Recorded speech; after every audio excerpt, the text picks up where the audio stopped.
Redraw. Redraw. Do you remember? Redraw.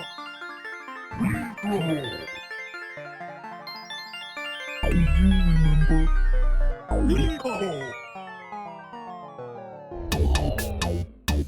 Recall. Hello, everybody. Welcome to Recall Redraw with our guest, Cammy. Hi, Cammy. Recall. Hi. I'm up. It's great. There we go. How are you doing? I'm doing good. Thank you And again yourself? for agreeing to do this. Okay. I usually I feel like a one-on-one fist fight isn't the idea most people have for their Tuesday nights. But I'm glad that you're down for it. Yes, this is how I spend my Tuesday nights, fighting with people. And also, another thing we do on Tuesday nights is ignore the chat because drawing, talking, and reading aren't really the easiest things to do all at once. Does everyone... Oh, okay, so Cammy, your volume is high. Hold on, give me 1 second.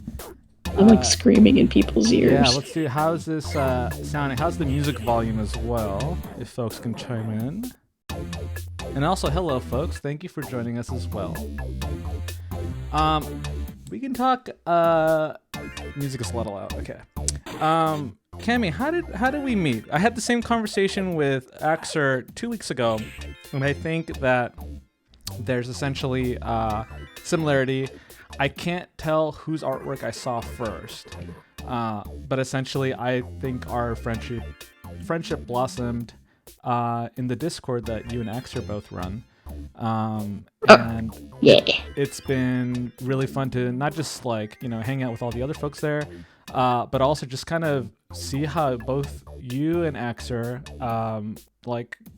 draw and create art, and you also help a lot of people out because you both know how to draw very well, and so there's just kind of this nice sense of community and learning in your Discord channel. But would you agree that that's kind of how we got to know each other?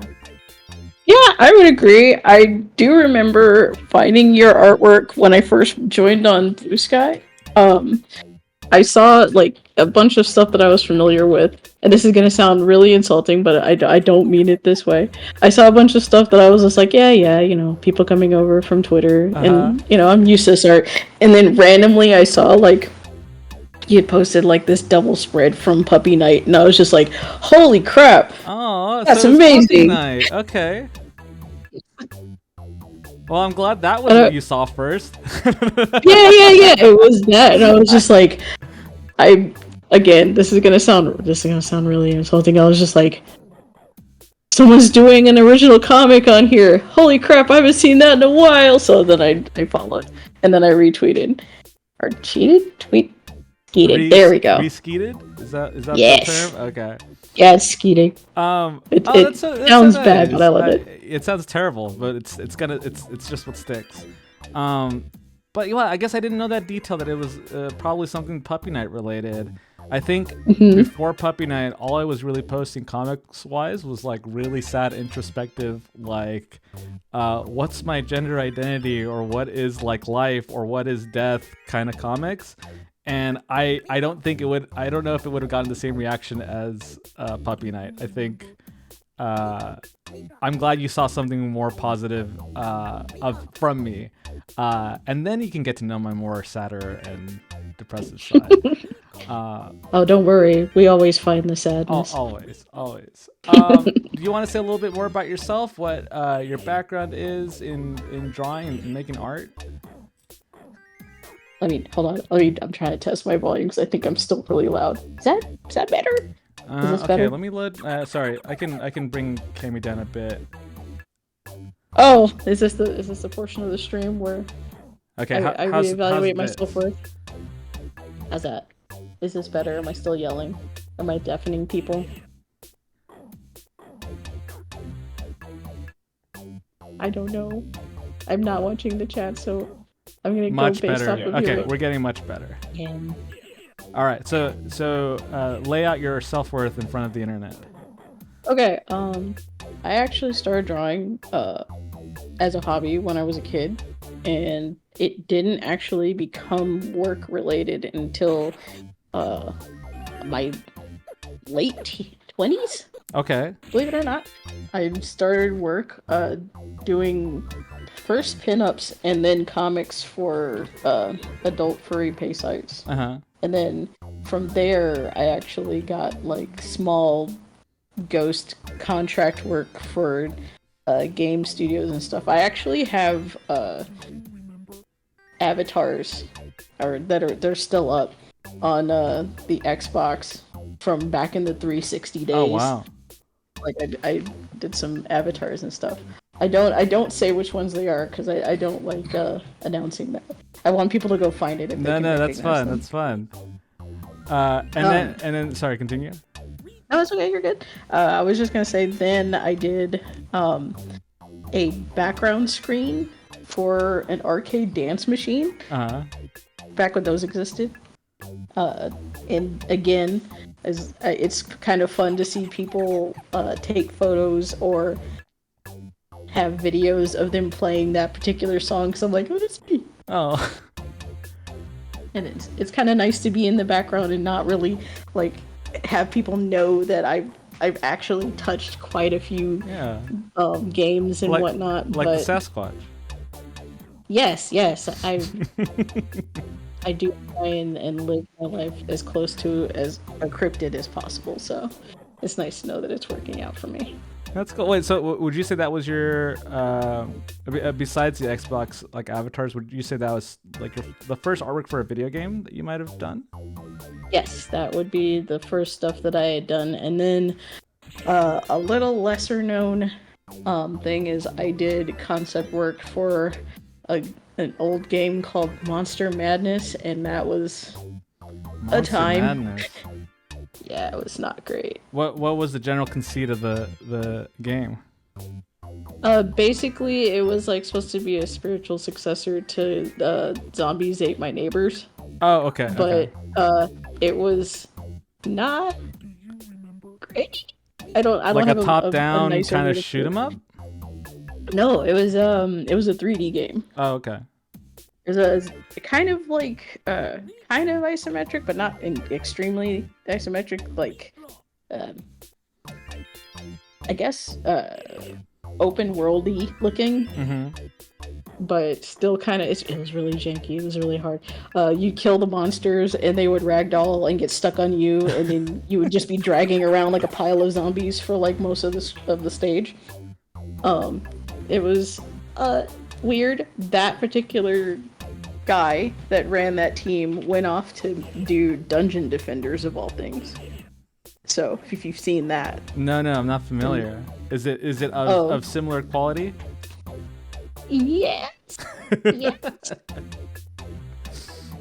Yes. I mean, without being too mean, yes. But outside of that, no, that was my first. Yeah. And I never forgotten it, like they say. Yeah. And now you're here on the big stage. Yes. Can you believe that?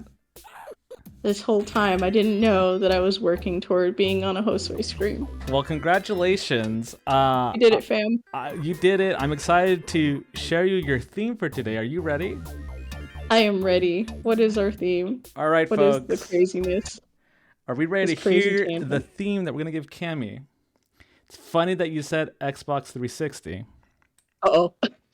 Because our theme today, folks, is Viva Piñata. Very classic game. Xbox 360. I can only say... Oh, wait, hold on. We have some interference. Wait, Monster Rancher? Monster Rancher is the theme? Whoa, wait, hold on. Sorry, I think OBS is screwing up. Oh my gosh. Oh, interesting. Folks, this has never happened on this show before. The screen has frozen on two themes. The theme for tonight is Viva Piñata Monster Rancher. Oh my gosh. Cammy, I'm sorry. I should have checked the signal a little better. I apologize. I apologize profusely. But I think this is kind of what we're stuck with. So this changes the game a little bit. I did give you a little bit of a preview of how we work on this show, but given that now we have these two, I can't fix the TV. I'm banging on it. Nothing's happening. But it seems that we have two things we have to remember and recall and redraw. Viva Piñata and Monster Rancher. The first one I picked because we had talked about playing this together. It's a game that we both hold very fondly. Yes. Developed by Rare, I think. I think people are chiming in. It is indeed a game made by Rare. Yeah. And then there was a cartoon, and the cartoon was not great. And then they tried to make a game based off the cartoon, and the game was also not that great. And then they went back and went like, oh. Oh, so the game based off the cartoon actually was good. No, it was. No. Is that what you said or no? No. Okay, so it was a photocopy of a photocopy. Yes. Okay. It lost the entire spirit, which, ironically, the same thing happened to Monster Rancher. Okay, so Monster Rancher, I only picked because I did ask Axer for some ideas of like, I tried doing my research with folks. There's only so far back I can go with people. And so I did have to ask Axer for an idea, and he suggested Monster Rancher. So I'm vaguely familiar, but tell me a bit about how you're familiar with Monster Rancher. Okay, so Monster Rancher was a game on the PlayStation 1. I don't this is how I feel about it. I went into my serious voice.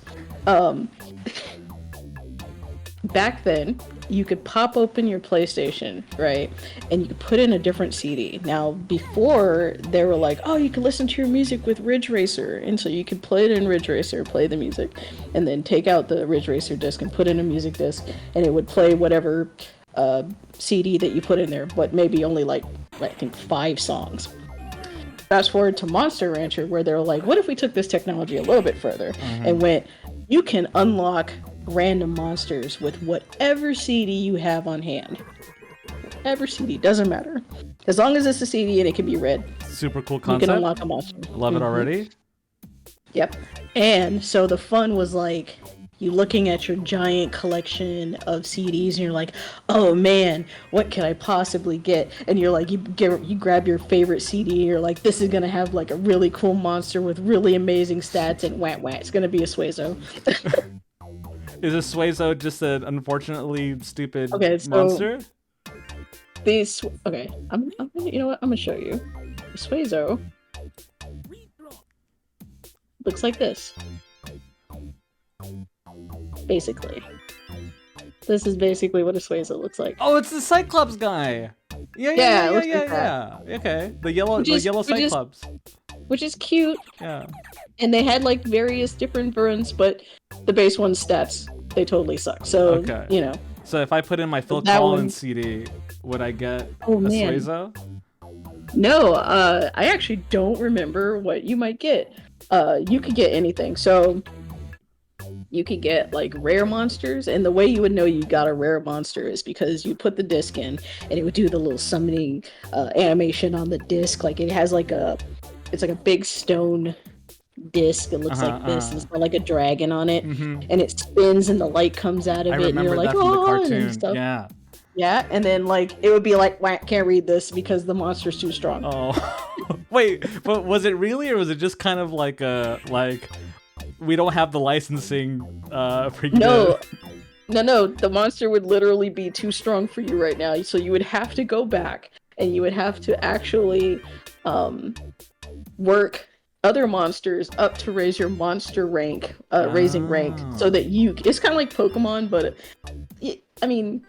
you put a little, it's more about yourself than the monster. So once you were able, you got the cool medallion, you went through enough fights, you could go back to that CD and be like, now, and then you would open it and it would just come out and it'd be like, yeah, and it would be a monolith and you'd be like, okay, so this was the thing that I waited for. Doesn't have a face, it's literally a rectangle. You mean like just a block? Yeah, it'd be a block, but it was super strong. So you would be like, oh, okay, and then you take it into one fight and it would just fall on something and kill it. Smush it. Down, you'd be like, oh, okay. So now you're like, this monster is like my favorite one, Yeah. and it's my baby. And the good thing about this was, okay, actually, there's two bad. There's a good thing and there's a bad thing. The good thing is like you could keep unlocking this monster, and you could always bring your best buddy back. So if you did something and you raised him wrong, and you're like, oops, you could go like, go be free out into the field, and then immediately go to the monster place, and then like And respawn got him. another Yeah, one. yeah. Yeah. Yeah, don't But fuck around with the also- Phil Collins block. Right. But the other thing is that you would have this monster, and you'd be like, my monster so much and everything, and your monster would be like, I'm super happy and everything is great. I'm too old. I'm dead now. Wait, like the It was monster like- ages out and dies? Yes, they would age out and die, and they would Lord. do it. You would be like, oh, we're going and we're gonna have like our cool, awesome little day tomorrow. You're gonna go to work. You're gonna pull some baskets. It's gonna be cool. And the monster's like, yeah, I'll do that. And then you'll get a cutscene, and it's the middle of the night, and a shooting star goes over your farm, and they're like, oh, whatever you named your monster passed away in the night. And I'm like, Lord. damn it. You know what? I'm surprised that because I only decided to do this like hybrid theme thing today. I'm surprised how much there's quite some overlap with these two games. You're raising Yes, these there are. creatures Yes, there that is. have an inevitable death.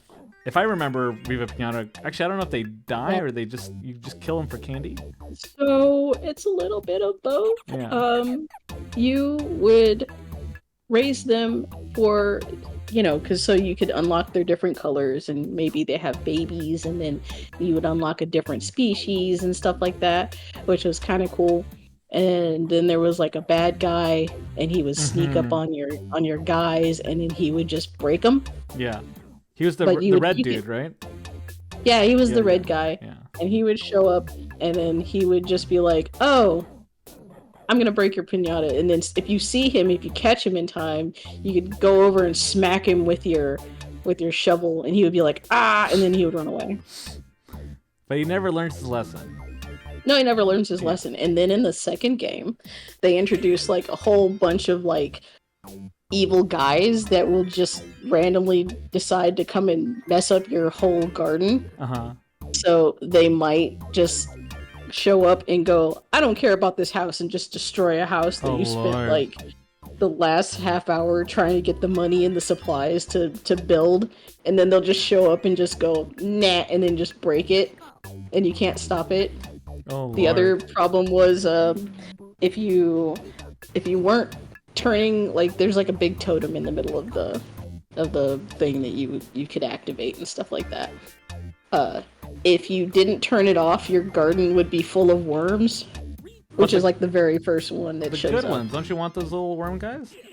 The worm ones are fine, but then they show up like because there's dirt in your garden, which means that it just exists. They just so they love just it. show Yeah. up, Yeah. and then they fill up your slots, so then you can't Oh, you can't get get- more guys. Oh. Yeah.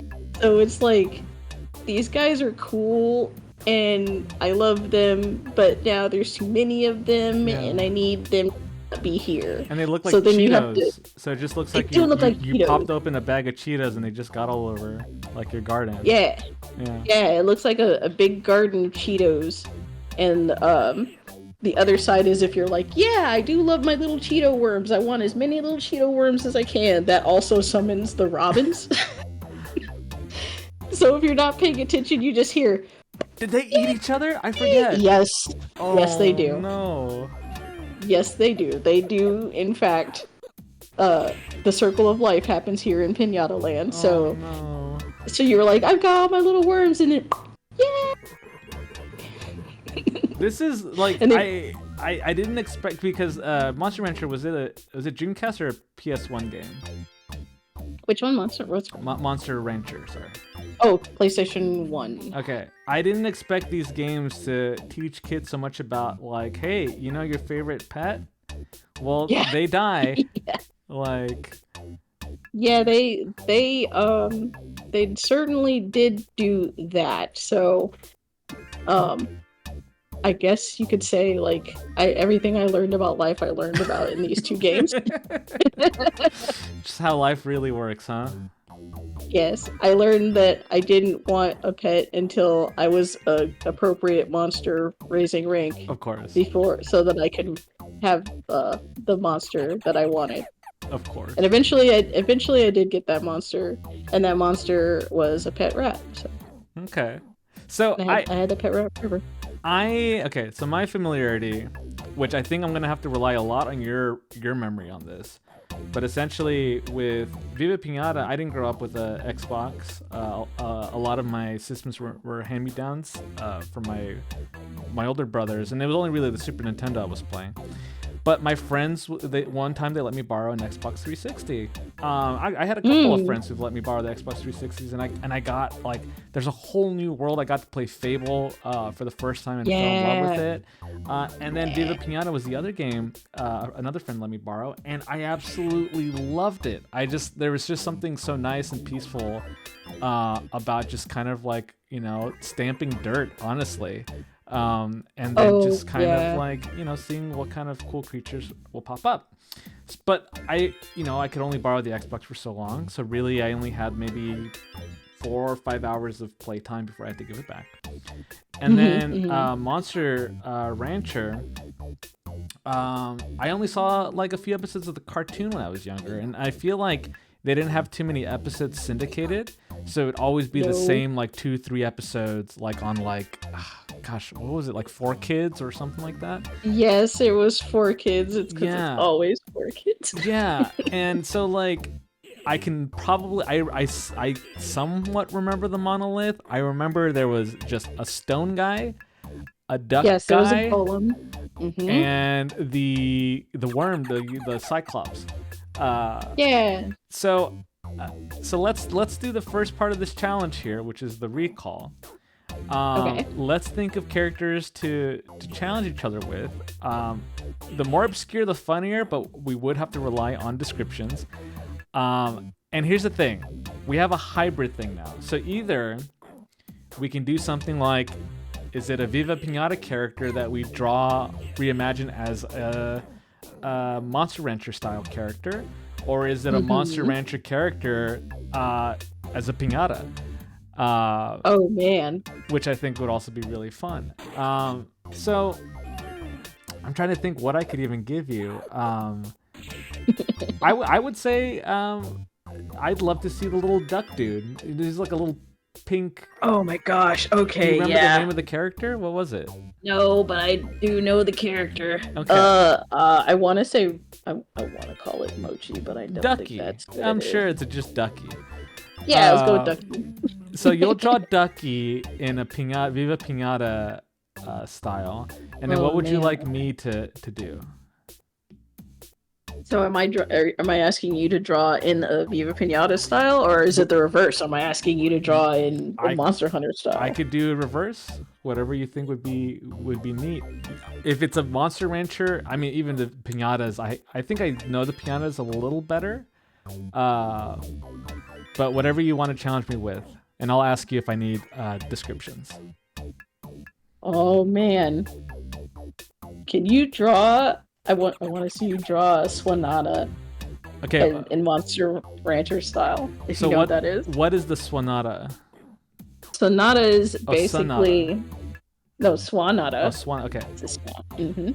It's basically it's a swan. Okay, great start. It's a swan. It's a very fancy swan. Okay. And the reason why I want you to draw this is because it has a really silly, fun combination that you can do. Okay. But I wouldn't make you do that one because that one's I don't remember the name of it. But I could describe it to you. You can describe do that it. One? Yeah. Okay. A kind of messed up pig with wings. A messed up. Is this a Monster Rancher character? This is a piñata. Okay.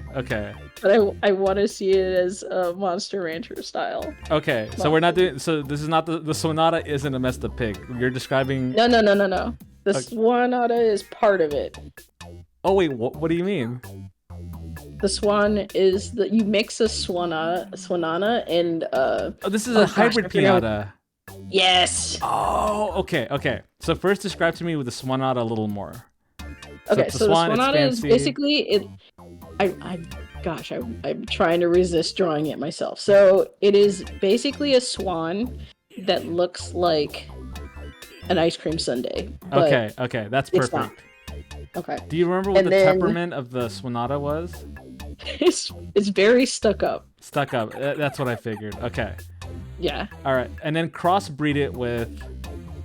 Oh gosh, was it? It's a Swinello. A Swimello. It's basically it's a purple pig. Okay. And it's just a dopey looking purple pig. Okay.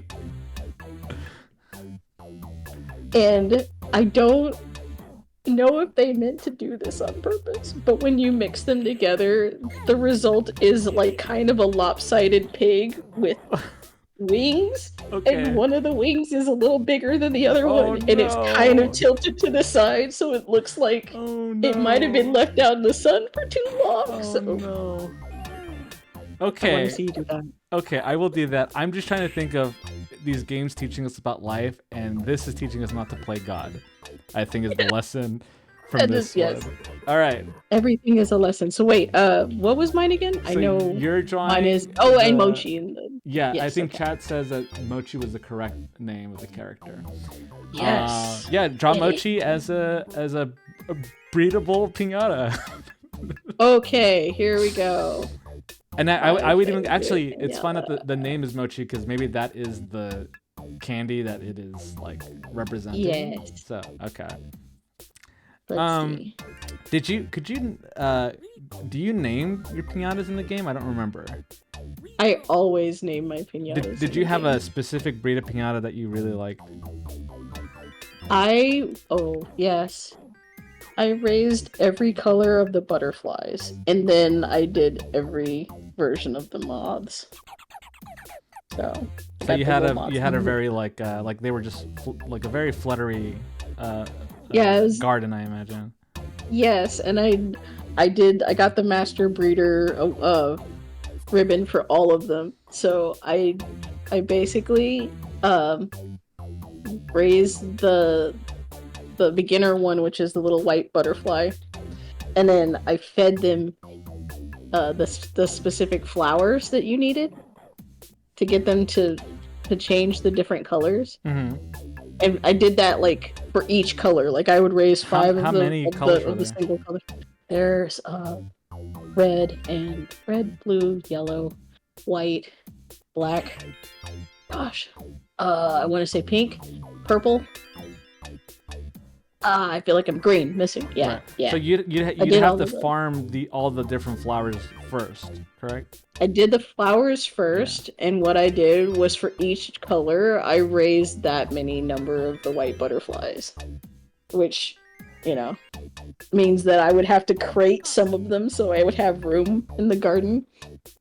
So they were just hidden in a box somewhere? Yeah, I mean, they're fine. They were fine. They were fine. Okay. Look, once they gave us more gardens in the second game, I would release them into the other gardens. Okay, because so I was I felt bad. Okay, there was crossplay, so you could just put the. Yeah. Okay, that's good. I'm glad. You could send them. Yeah, you could send them to yourself. So I would just.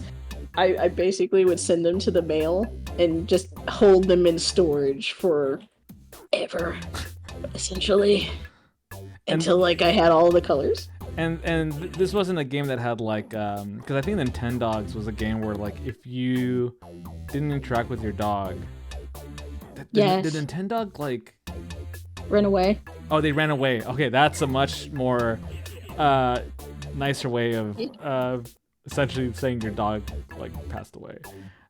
No, I don't think that they would do your dog would pass away. Yeah.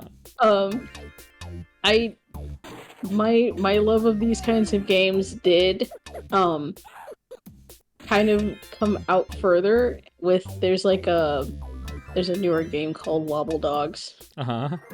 And I played that one, and it's kind of got a similar vibe where you're I'm making dogs, and you can trade the dogs, and they've got all kinds of different traits, and if you feed them certain things, they become different varieties and everything. And one of the first kinds of dogs that I raised was a dog with no legs.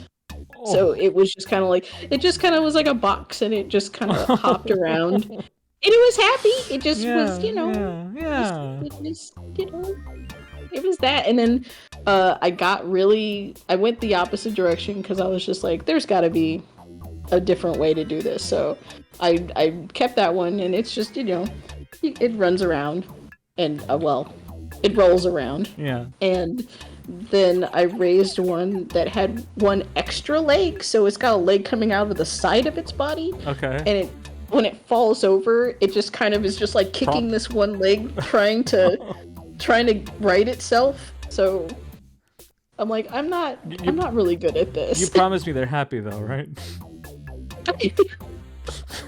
Why wouldn't they be happy? Why wouldn't they be happy, Josue? What are you trying to say? I don't know. It's a life. It's just A living. But yeah, no, they were happy. They're happy. They're perfectly happy. Okay, so when they're ready to evolve, they go into a little cocoon, and you pet the cocoon, and they're all like happy in the cocoon, because you can tell, because when you're petting them, little hearts come out. Oh. And it's I won't cute. question why the dogs are in cocoons, but you know what? There's actually an answer for it. The people who made the game, they are biologists, and they're like, this made the most sense as to how we can explain this away. So they made it so that they go into little cocoons, and they come out, and like I said, sometimes you can breed them with other dogs. Like, you can trade codes with people. Like, they're, instead of CDs, it's just like a string of numbers and letters and stuff. So genetic codes, and then you can just like get like all kinds of crazy stuff. Like, one of the ones I saw was somebody was like, hey, you can have my super supreme dog, and it's basically like a biblically accurate dog. It's just angel wings and eyes and just legs, and it just like is huge. And I'm like, wow. What a good dog. I don't know if I'm ready for that. What a good dog. It's like, I don't know if I'm ready for that one. I'm gonna call this one Boofer. Yeah. Yes. But I like those kinds of games that actually do integrate like some form of like customization, like get you really into learning about like I feel weird saying it, genetics. So it helps you understand like how some of that kind of works. So you're like, oh well, this makes sense and it's kind of cute to me. Yeah, I like this. There's an Edmund. Are you familiar with Edmund McMillan of Binding of Isaac? Yes. Yeah, he's working on I don't think it's out yet. He's been working on eugenics. What a title! Now that I'm thinking about it, essentially similar concept of breeding like genetically mutated cats. It's been when did Wobble Dogs came out? Because I know eugenics has been in development for a long time. Oh my gosh, I don't remember.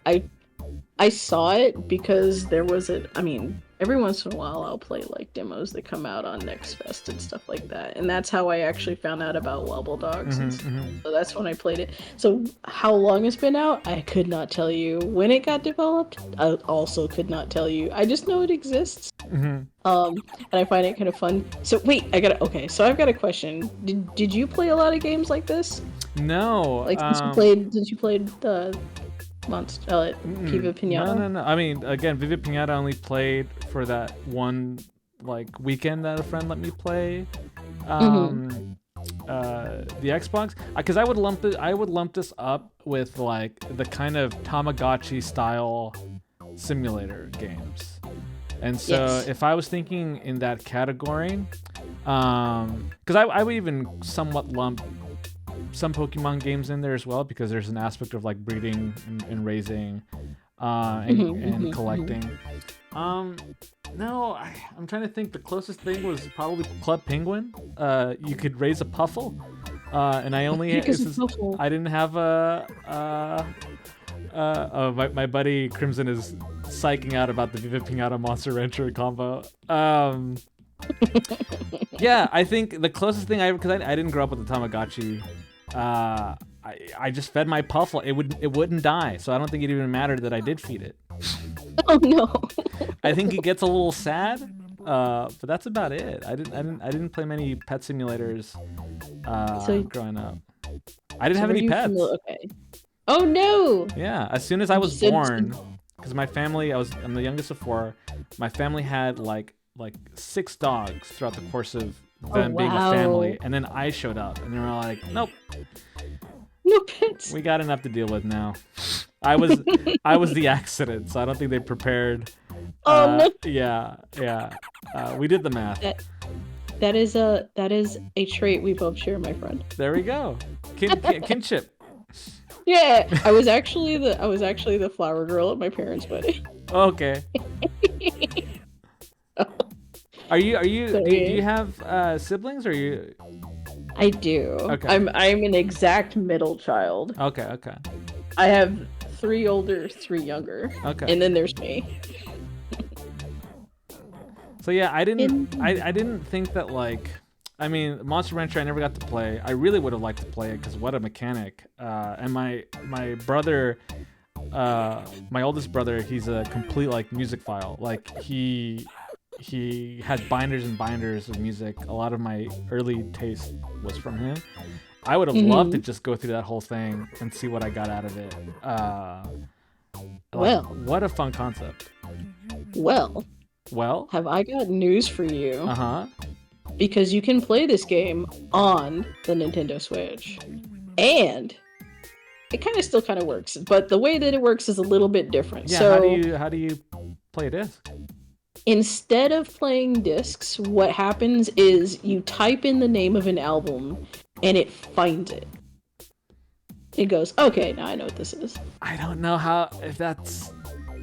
I'm gonna. If this is fun. Is that as fun? It's not as fun, admittedly, but I'm amazed that it still works. Yeah, that's pretty cool. But up to a certain year, I imagine, right? Because it's on the Switch, I think it actually still pulls it just pulls the data from whatever, so you can play newer stuff and everything. I can put. Because I tested. Go ahead. Yeah, go ahead. No, I was just gonna say I tested it out with one of our newer albums, which is an Aesop Rock album. The Impossible Kid, and it worked. I was gonna put in Chapel Roan. Oh, there you go. So yeah, you can play the game. It's still there. That's super cool. It still exists. Yeah. I can finally see what I get if I put in a Phil Collins album. Yes, you can finally see what it is, and then you'll have to tell me what it is. You've unlocked a Tarzan man. Maybe. Oh gosh. Okay, so when you would, since there were types of monsters, and inside those types of monsters there would be different varieties of them. So yeah, they had the fairy, the pixie one, right? And so you could get a pixie Suezo or a I don't know, robot hair. Oh, sure, okay, so there were variety. Yeah, okay, varietals. Yeah. Yeah, and then there was Magic Johnson. Wait, what? You can unlock Magic Johnson. Wait, what do you mean? Yeah, okay, so we're talking about Monster Rancher? Sorry. Yes. There is a type of monster that basically looks just like a regular guy. Uh-huh. And it's a mix between the base one and then I forgot what the other one is, but somehow or another it turns into Magic Johnson. Okay. Oh. with a basketball? No, he's got the uniform on with the jersey and oh, that's so funny. It's really weird. There's how strong is Magic Johnson? How strong is Magic Johnson? I mean, you can make him stronger. You can definitely make him stronger, for sure. But some of the combinations would be really just really wild. Like, I think my favorite is the I don't know if you know what a tiger is. Do you know what the tiger is? The animal, yes. Okay. Well, in Monster Rancher, it's a dog. It's a dog with horns.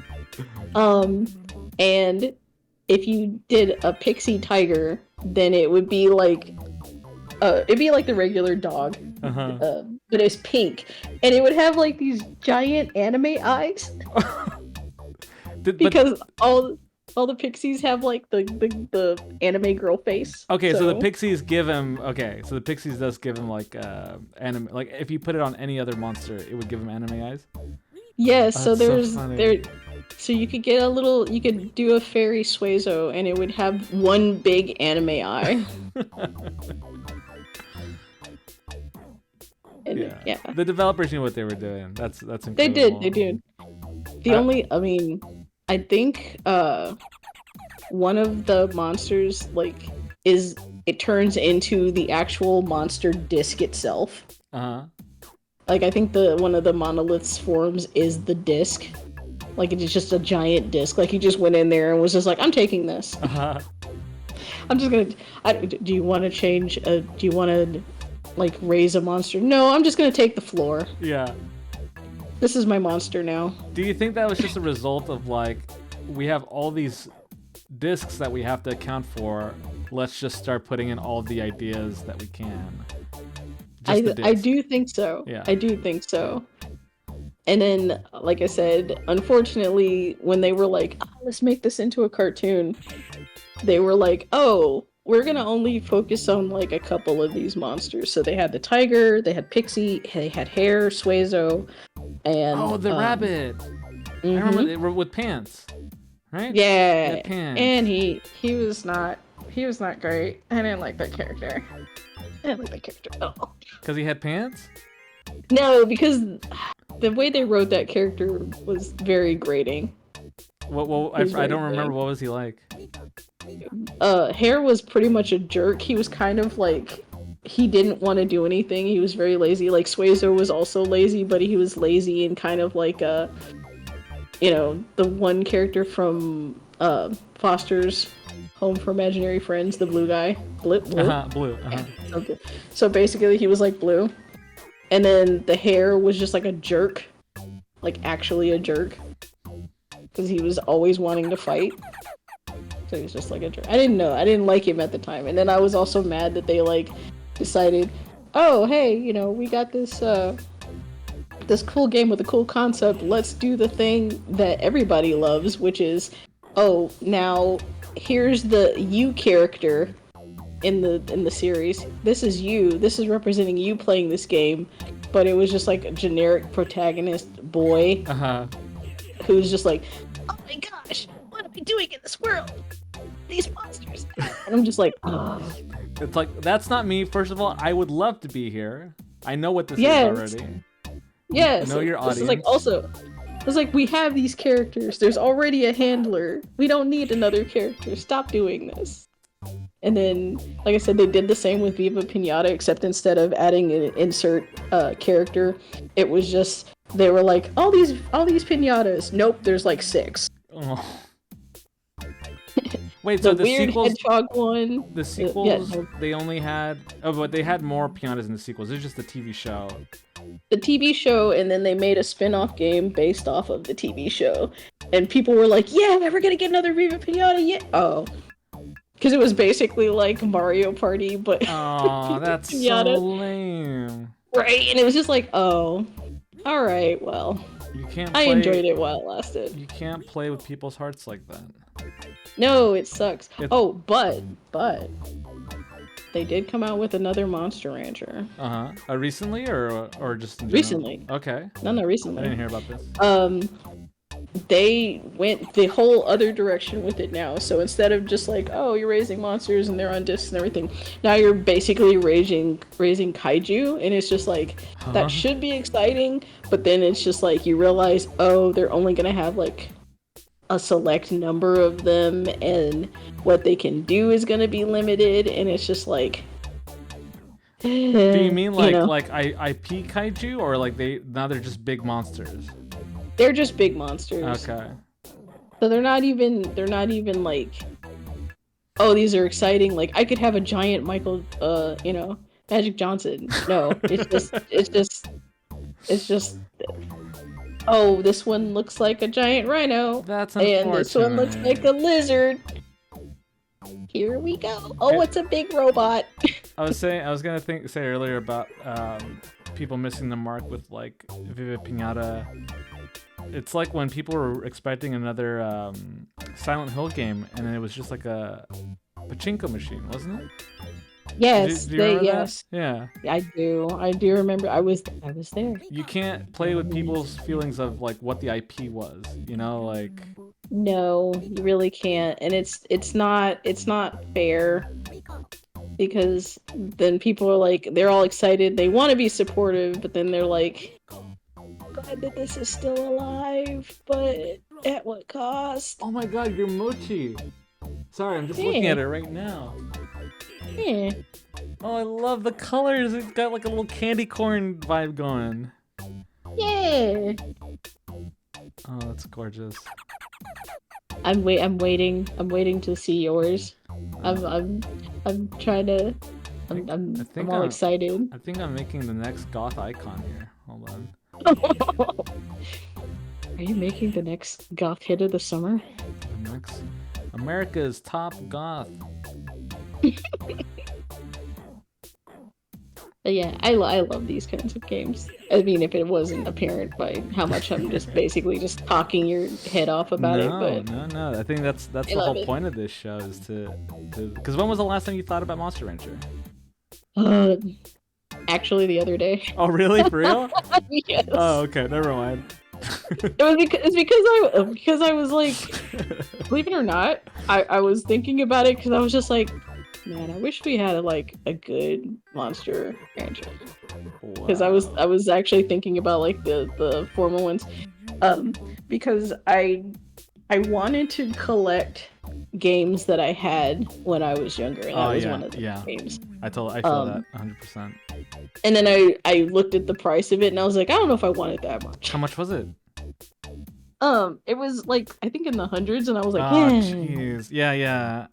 I'm like, I don't know, man. I don't know. I love the Ultimate Spider-Man game for the PS2, and it's like Really? 170. Yeah. I despise. I mean, I'm happy that people have figured out that these games are good and they're worth a lot of money, but at the same time, I'm like, did we really have to do that? I don't know. Because I don't know if you'd heard, but because a lot of these games are still cheaper to buy in Japan, a lot of folks are running an export market of like just buying up all the stock in Japan and pricing it up on eBay. Oh no. Yeah. Oh, that's terrible. That's unfun.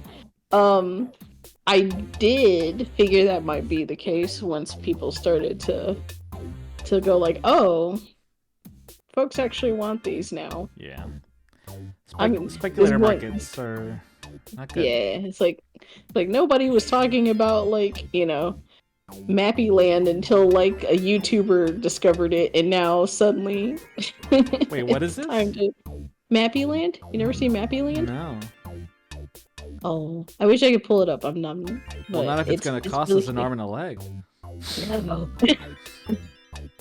I actually don't know if anybody's like out there scalping Mappy Land, but it seems like one of those kind of games that would get someone going like, I wonder how much I can get from this. Yeah. Wait, nice. Tongues like this. There we go. We still need to get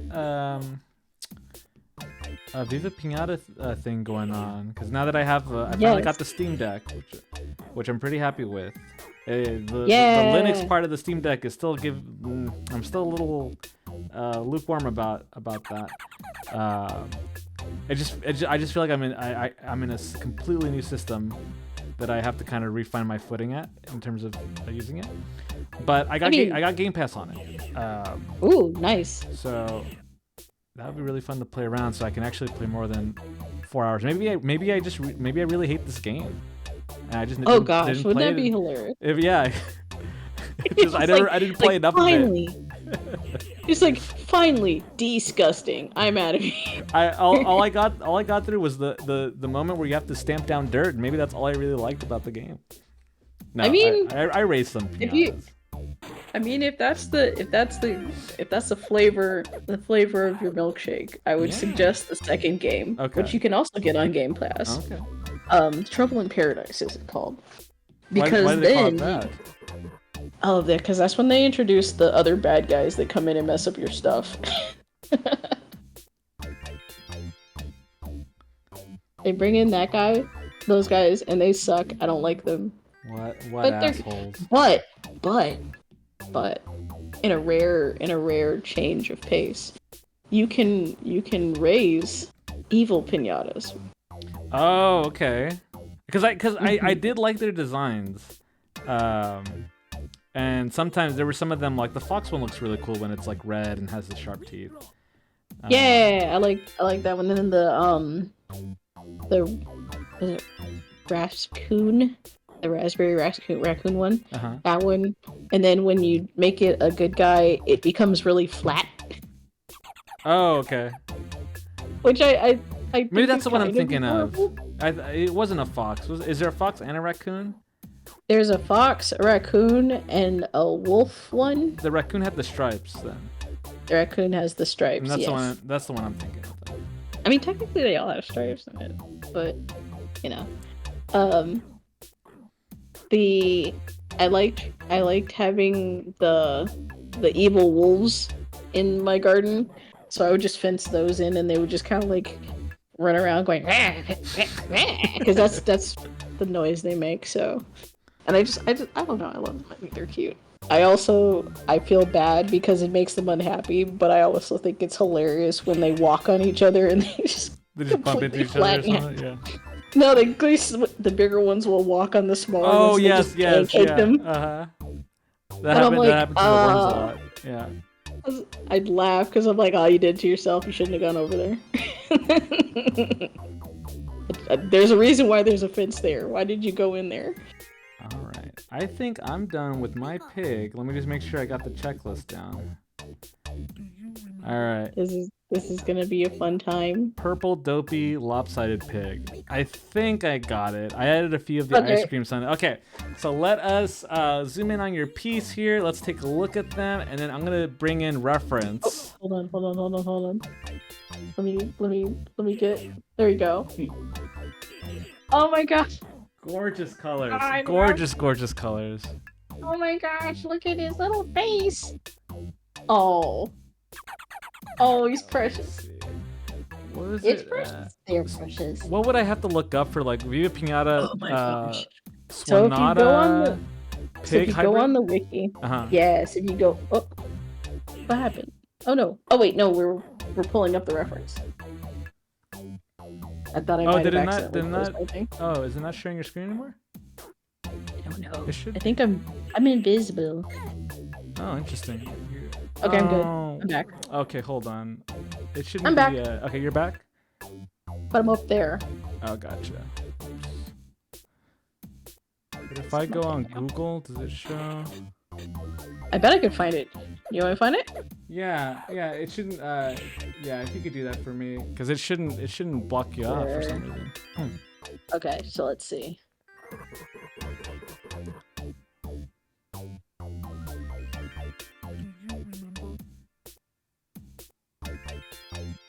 Let's see.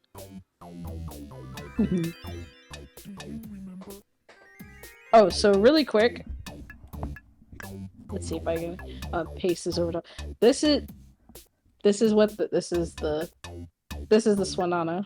Okay, that is a fancy. He looks happy though, I'd say. Yeah, looks really happy. Where is it? Where is it? No, where's the hybrid? No. I gotta find the hybrid. While I'm doing this. did I will. folks in chat, did I properly express the feeling of that this pig is not doing good? You certainly did. So I've got some. Hold on, I've got a whole setup. This pig is not doing all right. No, no, don't put.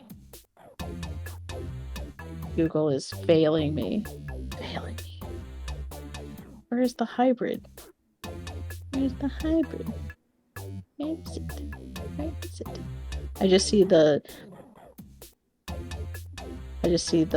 Oh, you can feed it the one thing. Where's the pig? Adam Oh, says there's the pig. that pig looks Here like it he is. works 8 days a week. Okay, found it. All right, let's see how. I mean, with just your description, here's how close I got. Let's see it.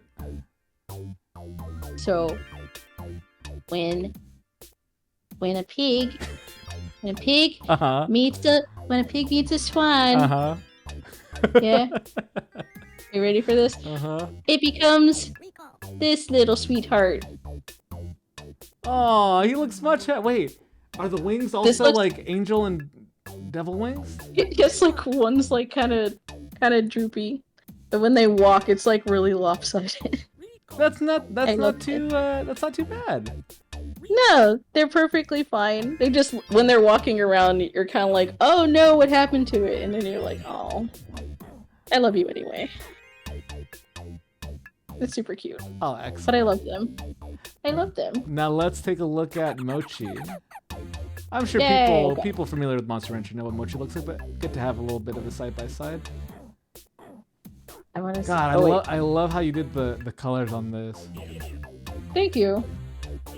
I'm pretty happy. Oh, am I pulling up the Mochi? Yeah, because for some reason Okay. I can't alt tab. I got you. No worries. This is what I'm here for.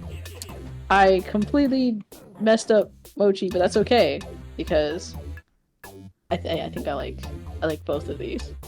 There you go. It's Mochi. Looks like that. Oh, A splitting image. so cute. Zoom out.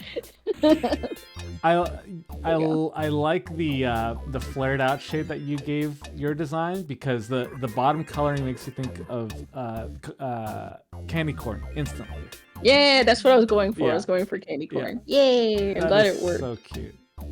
I remember there was a tail, but I didn't color it green. What I colored it white. What was this character like again in the show? Kind of like your typical creature character, just kind of like made noises. Oh, he didn't talk. Like Mochi. Uh-huh. I'm a big baby. I'm kind of a pain in the butt. Do you think And somehow people think this is cute. Do you think secretly like this dude was going through a rough time and all he could say was Mochi, Mochi. I mean. That's right, Mochi. Let's go on an adventure. No, I please. mean, I'm so tired. yes. Yeah, I mean, probably. I can tell you in all my hours of playing Monster Rancher, I never raised one. I saw it once and I was like, nope, and I just sent it out into the woods. I'm like, get out of here. Gosh, great work. I was just like, let's see what I get. It was that thing, and I was like, nah, I'm not. I cannot. All right, so how should we do? So usually with this show, we'll do a redesign of a single character. We both decide on the same character and we do our own versions of it. It's a fun way to compare how one artist interprets the character. I think we could. I think we hit the hybrid modifier that I was trying to figure out how to do for this episode. I think we hit on the nail. Thank you for being my guinea pig on this. Oh, you're welcome. But let's redesign the character now. Let's do the second part. So.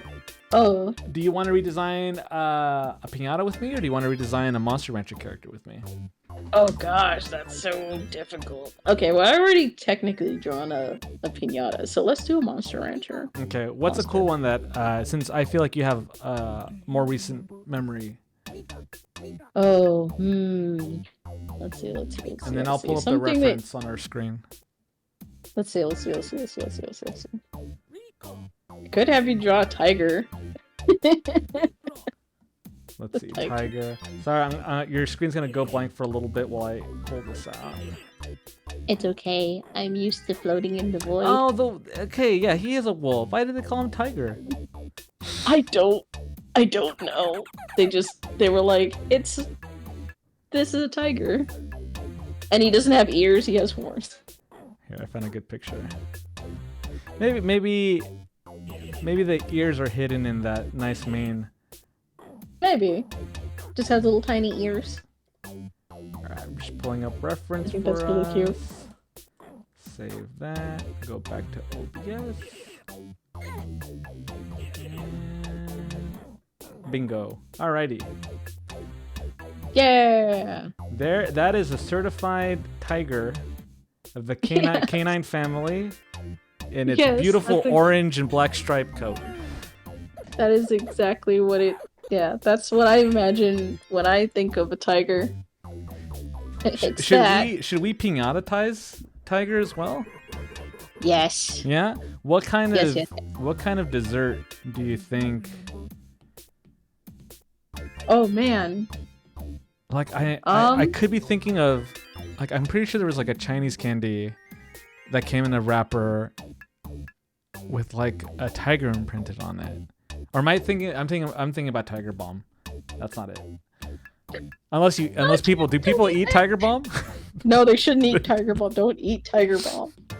You heard it here first, folks. Eat Tiger Bomb. Eat Tiger Bomb. No. Only I get to be the experiment, not everybody else. Tiger has a nice blueberry color. Yeah. I gotta resize my brush. Did they do they did like cakes and stuff as themes, right? Like I know the piñatas didn't necessarily look like the candies, but their names were like based off of candies. Their names were based off of the candies, and I think there was one that was like cake-like.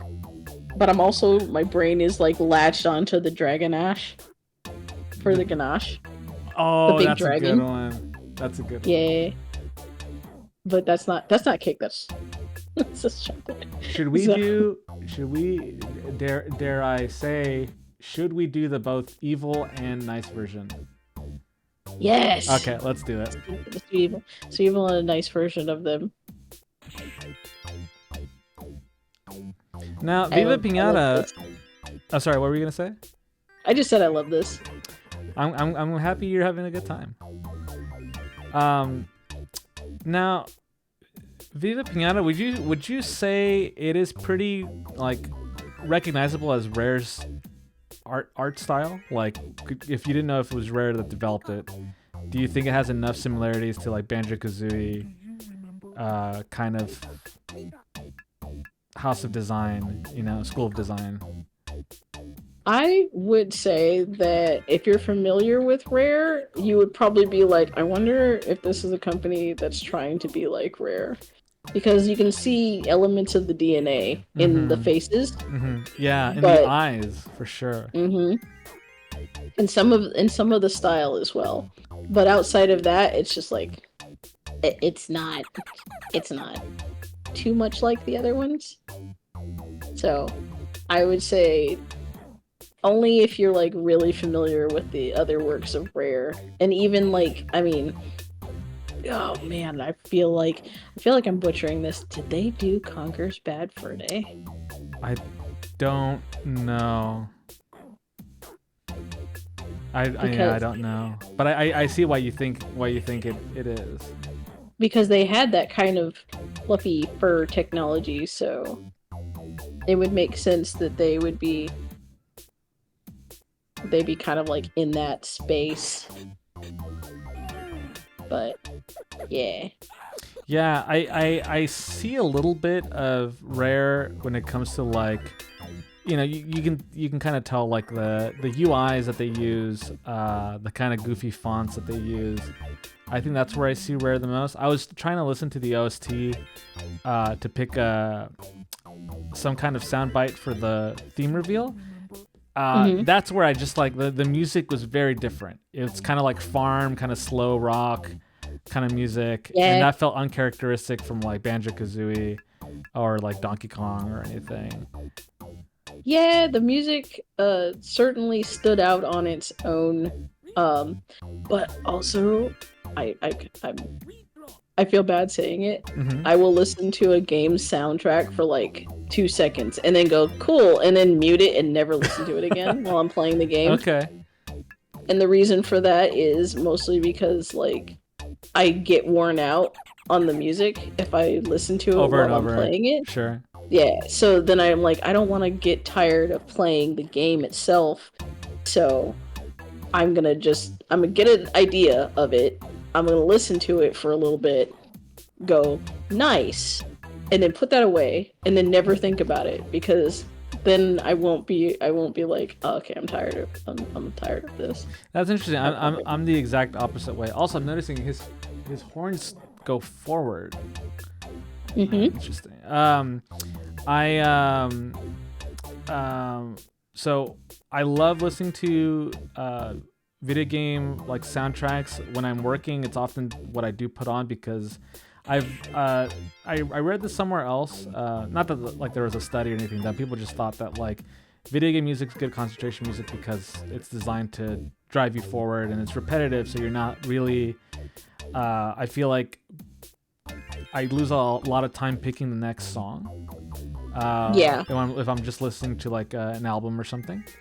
But a funny story I wanted to share was Hollow Knight was a game that when I first played it, I didn't enjoy it. I was kind of like, I don't know where to go.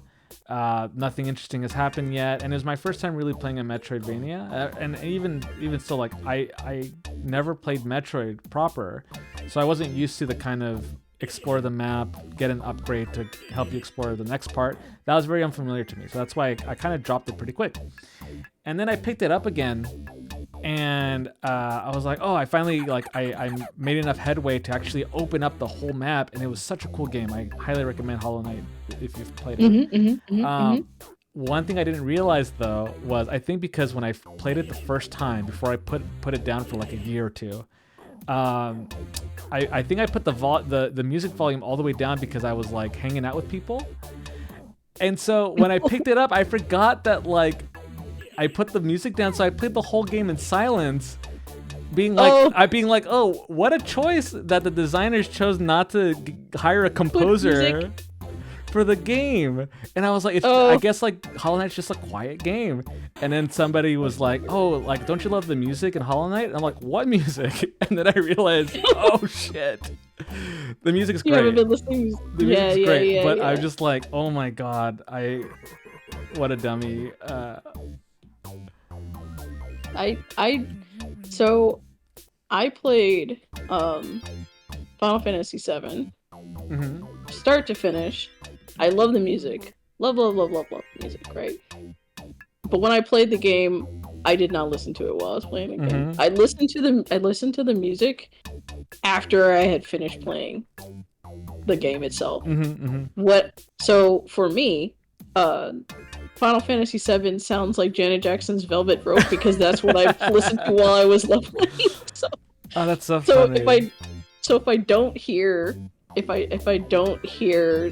Velvet Rope while I'm playing Final Fantasy VII, I'm like, I don't know what part of the story I'm at. I really don't remember. Funny. Yeah. And then go ahead. No, I was just gonna say, I was just like, and then like I'll play a different game where I'm like, oh, this music's not so bad, and then I'll listen to that, and then I can't play the game unless I hear that music. Oh, interesting. But that Final Fantasy VII is a game that I can't listen to its music while I'm playing it. I have to listen to Velvet Rope. Is it because is it because you, I don't know, is it like you're associating the Yeah, I associate the game with that because that's what I was listening to when I started leveling, and I was just like, well, I'm gonna be here for a bit. And I don't know if you played Final Fantasy VII. No. I'm gonna draw it really quick. There is a small span of space. It's like an island, and it's got 2 mountains on it. And there's like a little bit of land, and it looks like this, right? So it's got the mountain, it's got the little bit of land. Here, let me move this down so you can see it. And you run in a circle right here. And there's 2 dragons that show up. And you fight those dragons over and over again, and you just level like crazy. And I was just like, I love the world map. I love the world map music. You know, amazing. But I'm not gonna listen to this for hours. And then I was like, what do I have? And that's when I just put on Velvet Rope, and then that just stayed on. And then while I was doing the story, it was on, and I was just like, well, I'm here. This is fine. Which again kind of started the whole tradition of now when I play games, I'll listen to the music for a little bit and then turn it off completely. And sometimes I don't even listen to any other music. I'll just turn the music off because I'm like, nope, I'm out. And it's not even because it's bad. I'm just like, I've got the habit built in, so now I can't start a new game unless I like actually just mute the music. Which I'm sure drives some people crazy because they're just like, but that's part of the experience. And I'm like, and I love that for you, but I can't do it. Yeah. I mean, I used to play. I think the soundtrack to Unreal Tournament is great. I listen to it on my own when I need to focus on music. But I used to just like, because it's such a like fast-paced, bloody like game. I just System of the Down was the soundtrack for me for that game. Well, that seems appropriate. Yeah, because it puts me in that really fast-paced headspace. Yeah. But like, I totally get your idea of like the music being grading over time, because so when Catherine and I first started dating, the biggest lie I've ever told Catherine was, "Oh, video games? Yeah, they're all right." And basically, when we started hanging out more and more with each other, she realized how much of like how obsessive I get with like being a 100% completionist. And she saw that when I was trying to play through Super Mario 3D World, and I was in the really hard like the final like secret level kind of stuff where like the challenges really have to be perfectly timed, and the amount of like so mind you, like Catherine plays video games, but she's not, you know, she didn't grow up necessarily playing you know, Mario all the time, and so like you know, obviously I did, so I can hum all these tunes on my own. But because I had spent so much time obsessing over completion of this game and dying so many times, I noticed that she's able to hum all the theme songs as well of the games. And like it's cute. It's so cute, but it's also because like, you know, she's just hanging out watching me die, and at some point she starts doing the Mario dying sound. So not only will I hear it from Mario going "Wah!" she started going "Wah!" And I told Catherine, "Sweetheart, this is making me feel really bad." And so she stopped after that. But it's just so funny because like you just hear the same music over and over, and I'm just like, I bless Catherine for not like being like, thanks but no thanks, and sticking around with me. Yeah, that's adorable. That's okay. I have a kind of recent like relatable story to that. So we started playing what is it? 100 Defense Academy. I don't remember what. I don't remember. Last Defense Academy, and because Axer and I have decided Axer's gonna do the story parts, and I'm gonna mainline the tactical RPG parts and stuff. The way they have these fights set up, sometimes I'll be sitting there for a good like 45 minutes, just stuck in the music. Like, and what do you mean stuck in the music? Okay, so their battle music is there's only one it's this really like dramatic orchestral, people singing, kind of just you know, just that over and over again. And so like Axer, bless his heart, has to deal with listening to that for like almost 45 minutes up to an hour while I'm like trying desperately to get through the fights as fast as I can. And they have it set up so you still kind of like can't really just blast through them just yet unless you absolutely know what you're doing, and I'm still kind of learning. And so it's just like us dealing with and I'm like, oh, I want to mute the music so bad. And it's just like, but if the moment that we mute it, it's just like, oh, there's a story part and somebody says something important, and it's just like so now worth it. Now worth going through the menus over and over. Yeah, so then we have to listen to that for a while, and I feel so bad because so it's like the opposite of what you have going on, where I actually feel like really guilty because I'm like sitting there, sweat on my brow, just like, come on, just one more hit, just let me hit him. And I think what you've identified is that I should have felt more guilty, but I'm glad Catherine didn't mind it. No, I feel like Mario is a lot more forgiving and nicer than what was it called? Spaces. The game that you're describing? Oh, Last Defense Academy. Last Defense Academy. It's the game, okay, outside of the fighting, mind you, game is fun. Game is the story cute. I mean, but also we played a lot of the 999 and Danganronpa, and it's those two teams together doing a game. And it's all great, but oh man, that tactical RPG element in it is not it. It is really not it, and I don't know why they decided that's the thing to do. And it has a really strong feeling of, well, we gotta put some kind of game in here somewhere instead of just letting it be a visual novel. And I'm like, ugh, just let it be a visual novel. It's okay. I mean, people love those too. I think, what was it? The previous chat, Extra was talking about y'all playing those, Before Dawn games? Yeah. Oh, yeah. Aren't those great? Dark Picture Anthologies? Oof. Yeah. Yes. Catherine and I, we've only played one, but we played The Quarry. Oh, yeah. Which we really enjoyed. And we also enjoyed seeing the guy from Boy Meets World, or from My Name is Earl, the brother. Yeah. Hinckley, I don't know his name either. It's okay. Yeah. And then also seeing the David Arquette in that one. Yes. You've played that one. That was The Quarry. Yeah. Oh yeah. We played The Quarry. Yeah. Oh my gosh. We played all of those. Okay. We played every one of their games except for the VR one. So there's a VR one. They did a quick dip into the VR space on the PlayStation, and we were like, no, and they were like, well, this is all right, but we're gonna go back to the other formula. We're like, thank goodness, please. I'm curious what that one's like. I haven't played a horror game in VR yet. It's on rails, so it's like a rail shooter one, so you're kind of like your dark ride getting drug around like scary carnival business. Yeah, it actually is a carnival, so good guess. And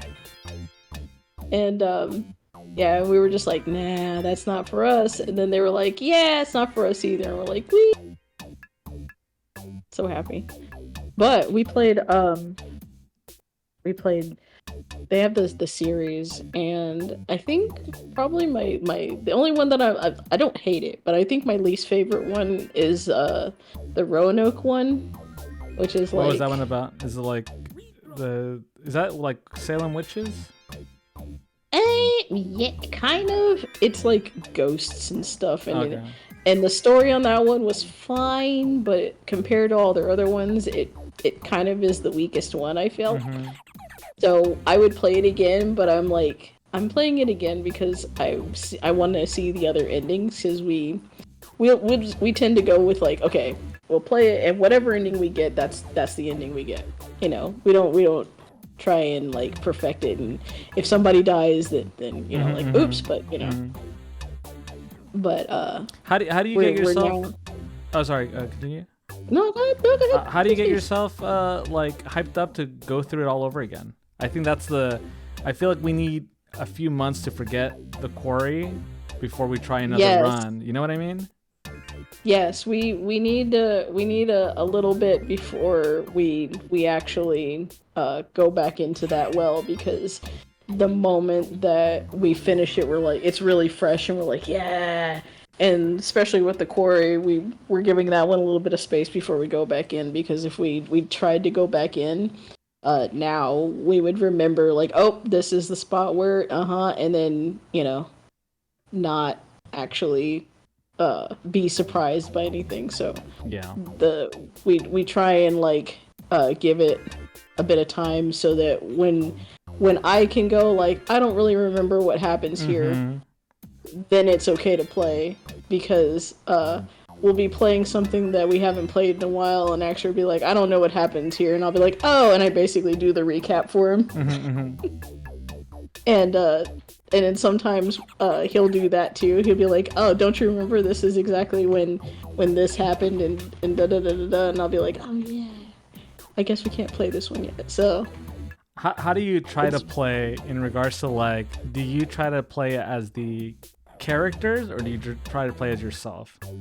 We try and play it as the characters. In fact, a thing that we like to do, and we do this with every game that we play together, is we'll play in character.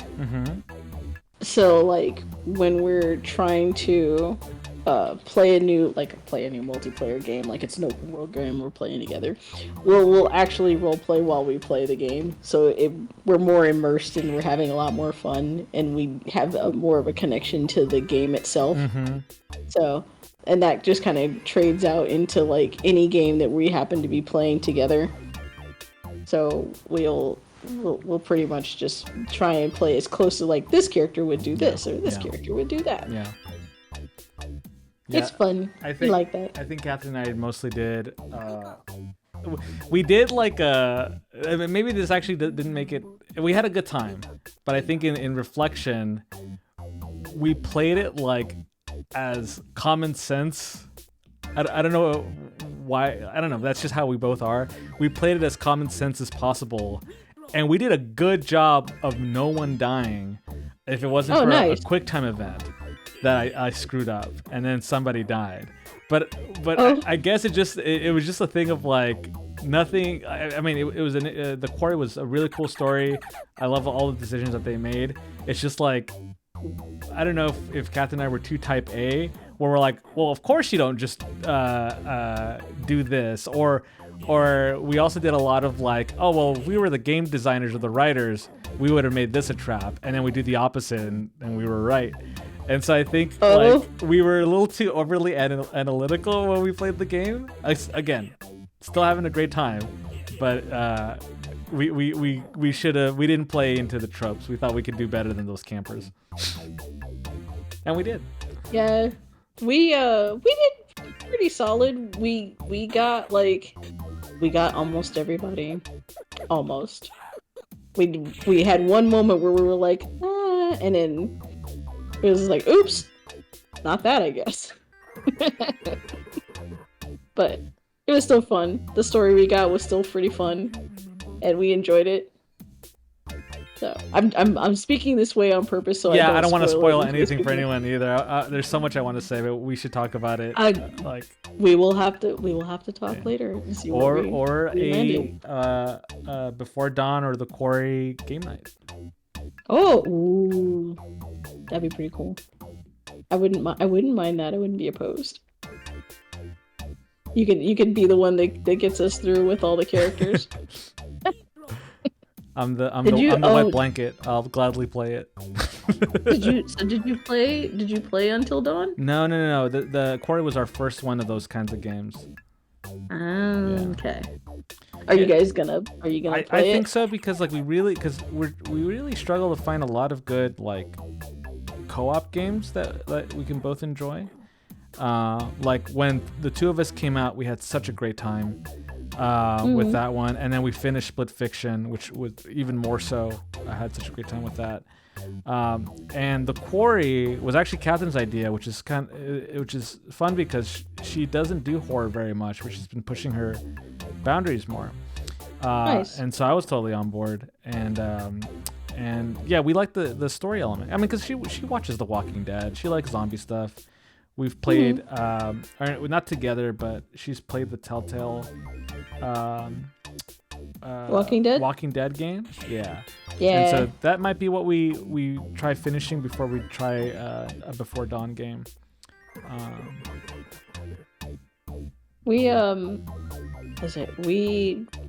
I mean, you probably saw us talking about it. We finished up Expedition 33, and I don't know what's next on the docket, but that one's like the RPG, turn-based RPG. Yeah, that's the turn-based one that was really fun, and it feels very much like an old Final Fantasy / Squaresoft game, which is nice. So, whereas before we were playing RPGs and they kind of, you can tell when they're like, oh, this game came out and so we're gonna basically just remake that game, but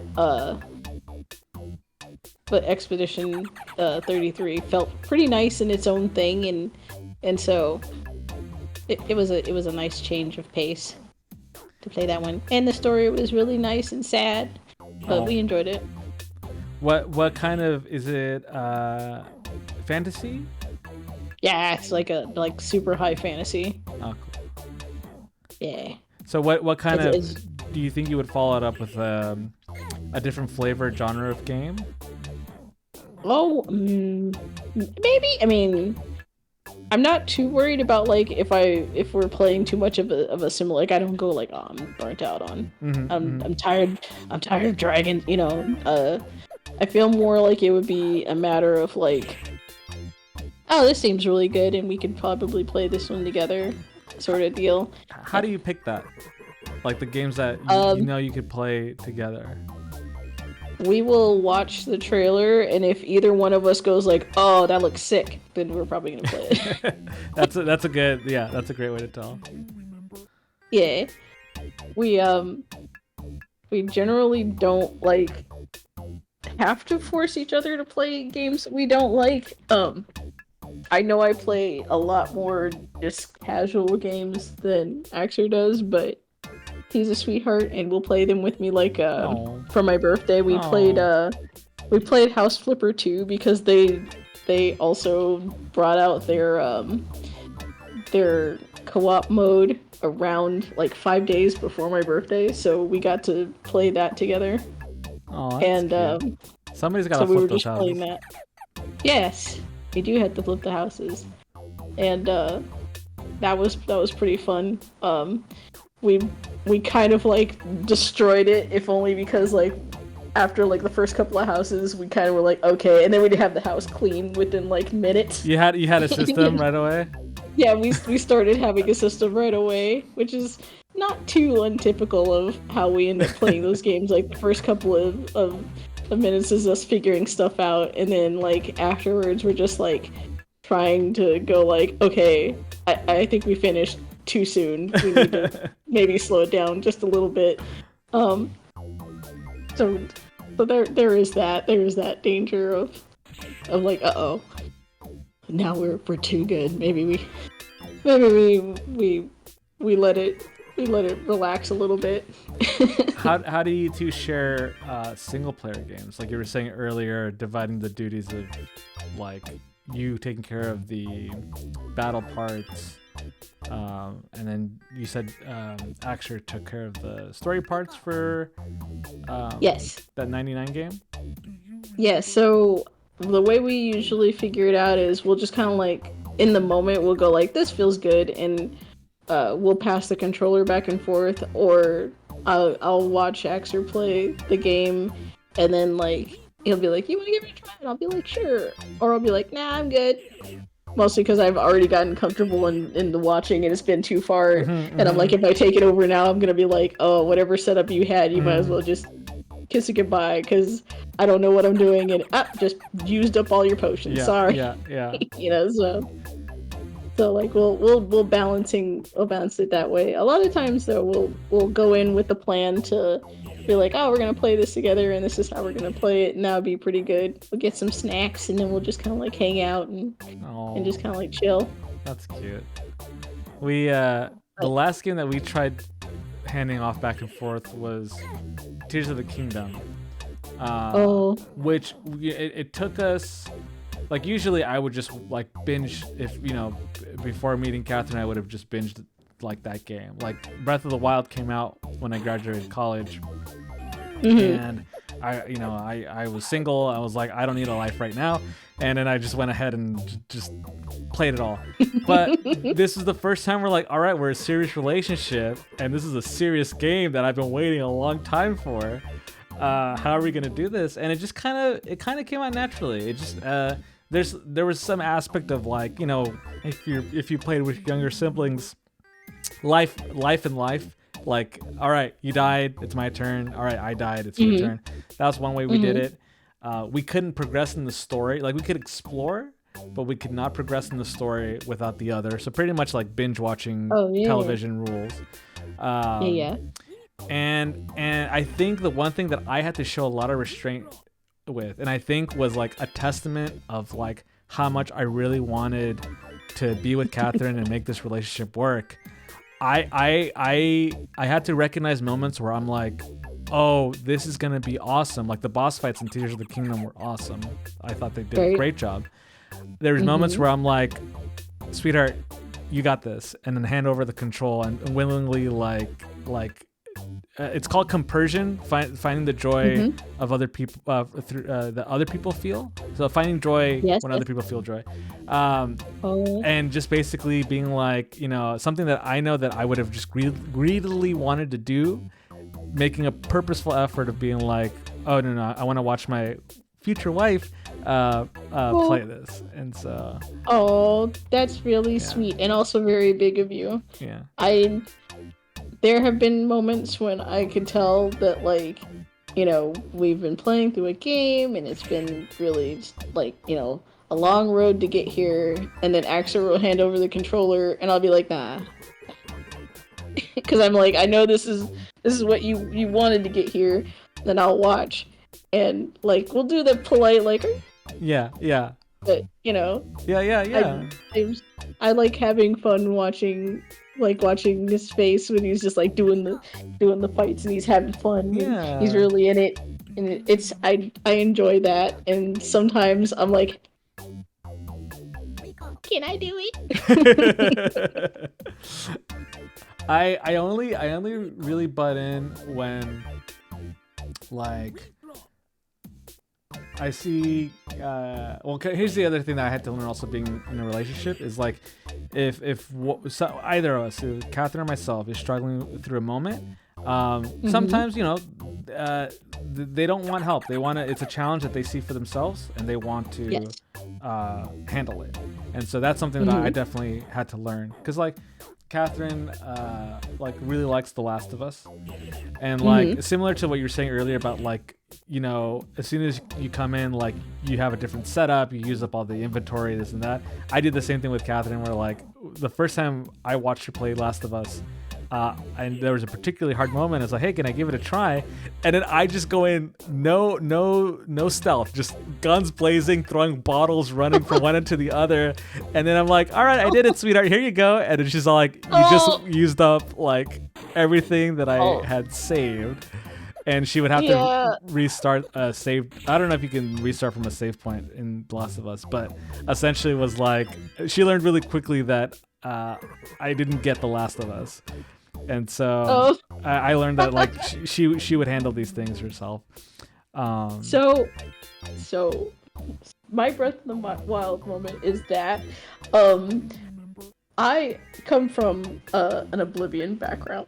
So I'm like, I'm not fighting that up close. I'm gonna use arrows. And Axel has meticulously gathered his arrows and all of his supplies so he can have lots of arrows and not run out when he needs to, and he's at a boss, and he'll hand the controller over to me, and he'll be like, I'll be right back. Oh no! And he'll come back, and he'll be down to like 20 arrows. Oh no! And I'm like, but I got you a bunch of chicken legs. And he's just like, great, that's great.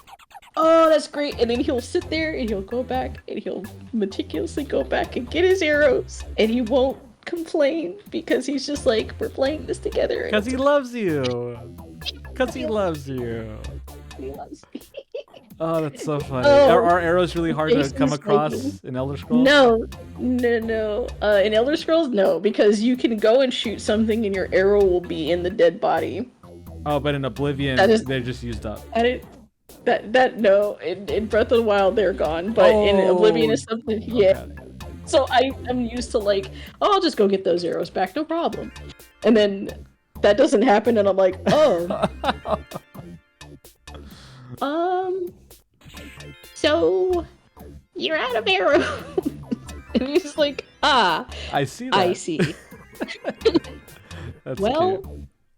There goes some time, and then he'll go back to all the towns and buy all their arrows and find all the beetles and buy all their arrows and go back to the laboratory, make all those arrows. Because I just can't not use up all the arrows. It's like, hey, Extra, I used up all your guardian arrow tips. Yes, I used up all your guardian arrow tips. Hopefully you don't mind. I'm sorry, you used what now? I used it to shoot at cuckoos. I caught all those little birds. Are you proud of me? You know those birds that fly in the sky that are just PNG graphics of looping animations that don't actually have hitboxes and don't actually drop You just stopped. items? I just tried shooting those. Sorry, I failed. Yeah, I tried shooting. It looks like I can hit them. I'm gonna try one more time. Do you mind? I kid. I shoot the actual birds and miss. No, I'm kidding. I do hit those. We had a really great time with Tears of the Kingdom, but like going back to like the knowing, you know, when like we want to share the controller, what moments we want to do, like we trade off temples. But I know that the one area that like, because in relationships, here a piece of advice is allow yourself to also be greedy at times. That's a piece of advice for a different part of the relationship. But in video games, it also meant that essentially when it got to the end and it was the final fight with, without spoiling too much, just the final fight. Yeah. I told Catherine like, hey, I really want to do this one. And basically ran through the rest of the end game. Oh, no, I did that. And then, wait, did you finish Tears of the Kingdom? We have not finished Tears of the Kingdom just yet. Okay, then I will stop talking. No, you're good. I hear you. I see you.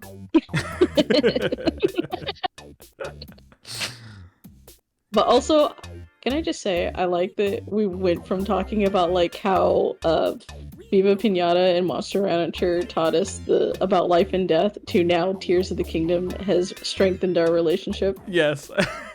I love this. This is fantastic. Yeah. I mean, it just goes to show, you know, there's life lessons in everything. Oh, You just have to know where to look. Totally. And also maybe ask if you're allowed to use up all those arrows before you go and just shoot up a bunch of little tiny birds. Great advice here on the Hiatus Space. I was gonna say podcast. People keep telling me this is a podcast, and I'm like, oh, maybe it is, maybe it isn't. But the stream. It's got a very cozy podcast type style going on. Yeah. I hope the chat's doing okay. Once again, I think my buddy Crimson's moderating, so I think we're okay. They'll be fine. They don't have to worry about QuickTime events. They don't have to worry about boss fights. They will. Okay, I can't promise that last one. I was gonna say they won't age out, but you know. They won't what? They won't age out. I was like, I can't promise that last one. Age out? Yeah, because the monsters in Monster Oh, Rancher rage out. oh no! Just we're not being monetized. You can say die. You can- Oh no, I was relating it to all the game mechanics. Oh, gotcha. Because in Monster Rancher, it's In they just in age Monster out. Rancher parlance. Yeah. They age out. But I won't say you can't die because I'm not gonna make that promise to you. That's up to you. That is me handing you the controller. You can't tell me what to do with my mortality. Well, I mean, I really can't. and as you said, that's part of the learning to let go. Mhm. And a shooting star goes over the top of the farm. Josue has passed away in the night. I you beggars can't be choosers when it comes to how you go, but that sounds awesome. just a shooting star. I mean, could do worse. I have my joke answer for when people ask me like how do you want to be buried or whatever, and it's always been like it's Link to the Past did it best. I wanted my ashes to be put into 7 crystals that essentially get put on each 7 continent and the 7 continents, and then essentially gathering the crystals would be able to unlock a sword that is hidden somewhere like in a forest, and essentially that's all it is. It's just a big old goose chase to get a cool sword. That's pretty rad, and it's very doable. Totally. I mean, I don't know. It sounds very expensive. I mean, there is that. I mean, it's gonna take some work, but I mean, you know, that's what last wills are for. Yeah, so. totally. Yeah, make it somebody else's problem. So, I want to have like a really nice day and have plans to go to work and push some baskets and go to sleep. And then a shooting star goes over the top of the farm, and I passed away in the night. Wait, that's how you want to go? Yes. You want to go to work? No, that's the whole point. Is that I say I'm gonna go to work the next day, and then I just don't. There you go. I just don't. You had me scared there. I was like, I thought you said I go to work, I put in my 8 hours, put in some elbow grease. No, not even a little bit. I'm taking the elbow grease back. They can't have that. That's mine. Here's what you do. I'll come back and get it. You cash out all your PTO, cash out the 401k. I don't know. I'd go to a buffet. I'd go to. Yes. That's honestly. Because like I can't say, because you mentioned this earlier, like now that we're like adults and we make our own money, we try buying the games that we wish we could have played when we were younger. I'm still trying to find some of those too. I feel like if it was my final days, I couldn't just do like, I'm just gonna buy the video game I always wanted or the comic books I always wanted, because like that's not gonna, that purpose isn't gonna be needed to be fulfilled anymore. I think it has to be like Catherine and I. We love going to restaurants. Like that's our like vacations is like going to like a Michelin star restaurant and like going through their like the way they turn food into something fucking wild. Like that's our Disneyland, and I think that's what I would value is like I think in my final days it's like I want to eat something really tasty. Heck yeah, that sounds amazing. I love that. That's how I want to go out. Leave a 5-star Yelp review. I died. I died right after this meal. Food so good, dead. This review was posted posthumously. God. The executor of my estate posted this. Oh Lord. I love it. This is fantastic. So you mentioned that you would collect games that you wanted. What's like? Yeah. What is Super your Nintendo games? What is your white whale? What is your white whale? A copy of Donkey Kong Country 3. Whoa. I have not been able. I mean, I can buy it off of eBay now, But it's like, okay, this is just me putting a rule in front of myself right now. This is not like I've been thinking of it this way, but like there is something pretty special when you go to a swap meet and like you find it. You find the thing that like you've been like searching for. Like when I was a kid, like when did the N64 come out? Is that 1994? 5? That is beyond me. I actually was a Sega household kid, so somebody in chat will know.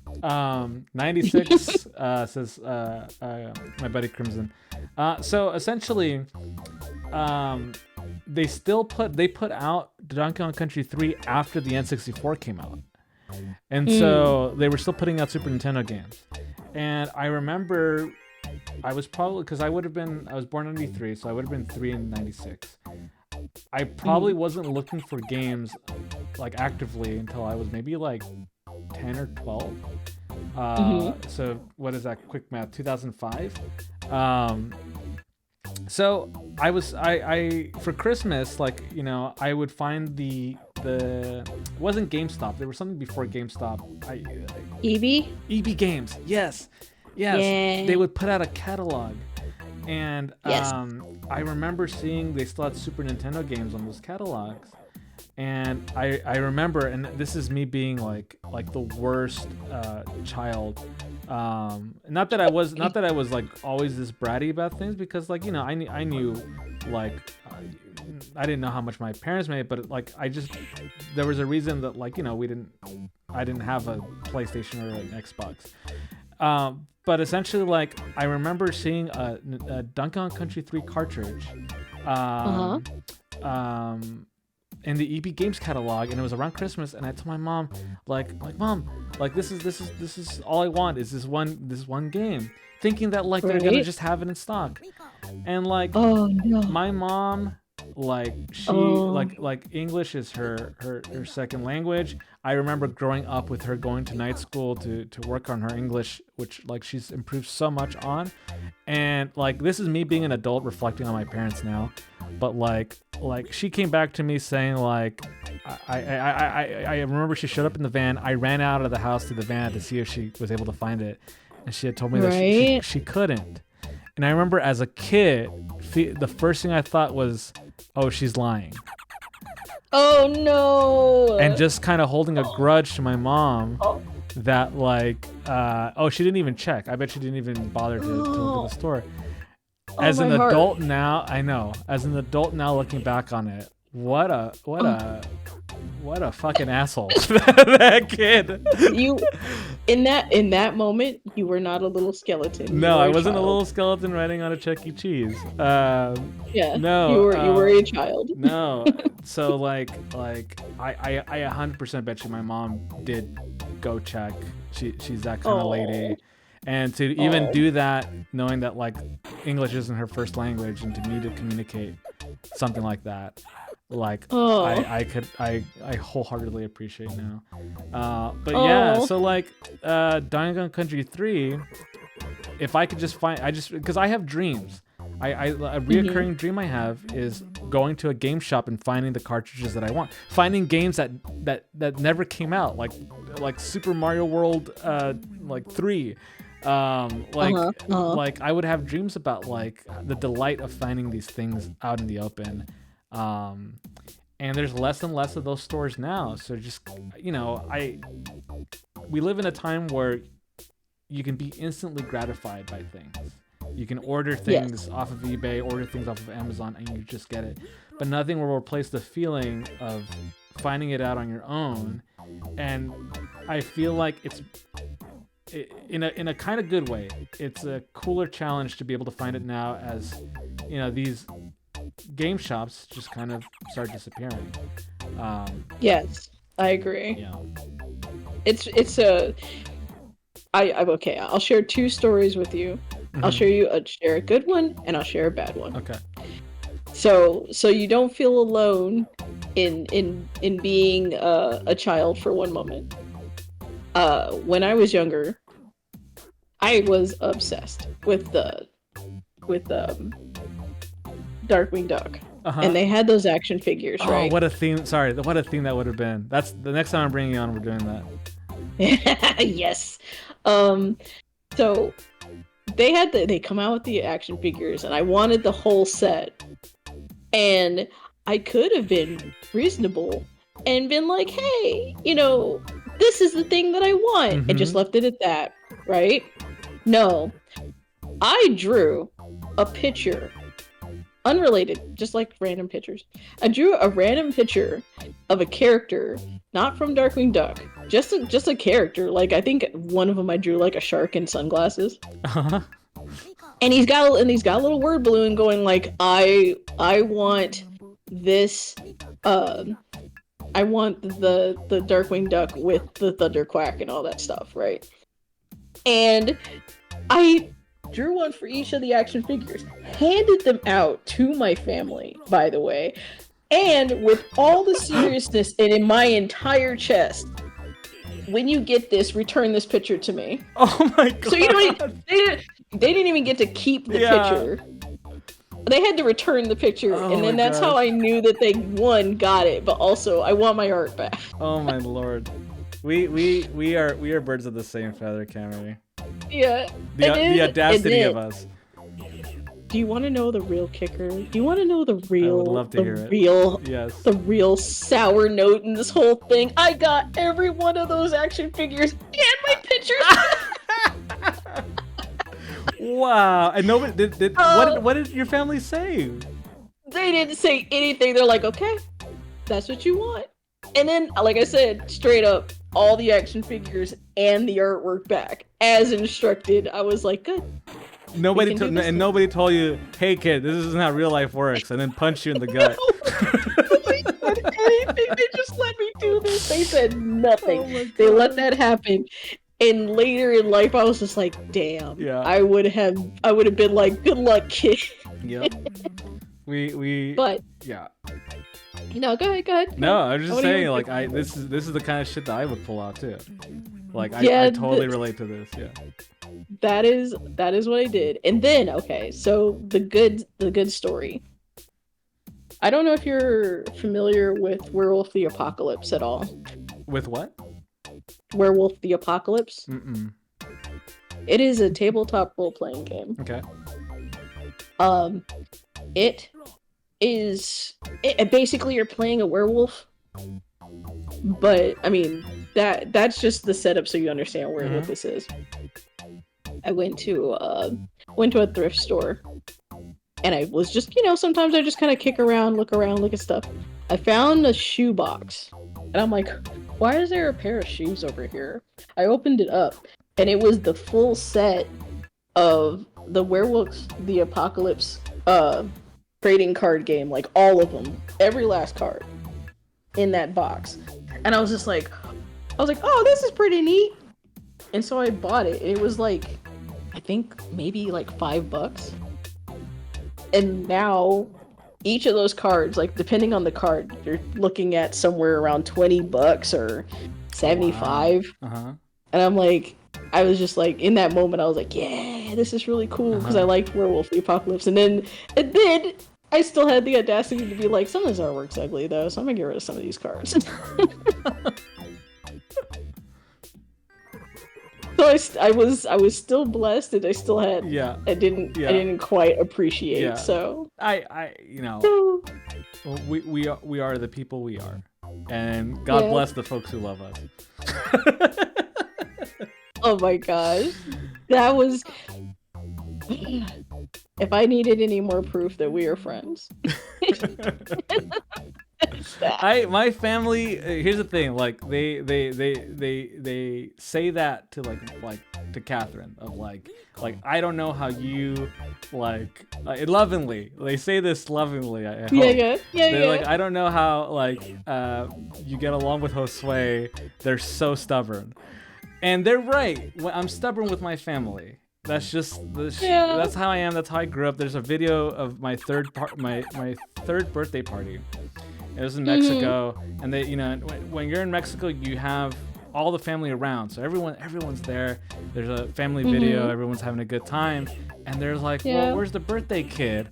And I'm underneath a table, like under like the tablecloth, with my own plate of peanuts, upset because other people are trying to eat from my plate of peanuts, and it was the plate that's meant for the table for everybody, and so like Josue, no. like I was such a grump, and like my family knows me as a grump, like just growing up like living with them, like I the first time I moved out, I moved back, it was after college, and my parents wanted to build like something onto the house, and I told my mom, all right, I'm 100% on board. A little context: my parents would they'd buy houses like out in like Fresno and Bakersfield where they were cheaper.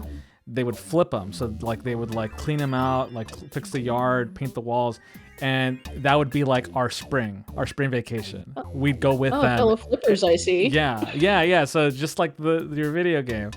I hated helping my parents out with this stuff. Like I hated I want to play games or hang out with my friends, but I'm over here like weeding the backyards. And essentially like I grew up with this thing of like I don't want to be involved with my parents' projects.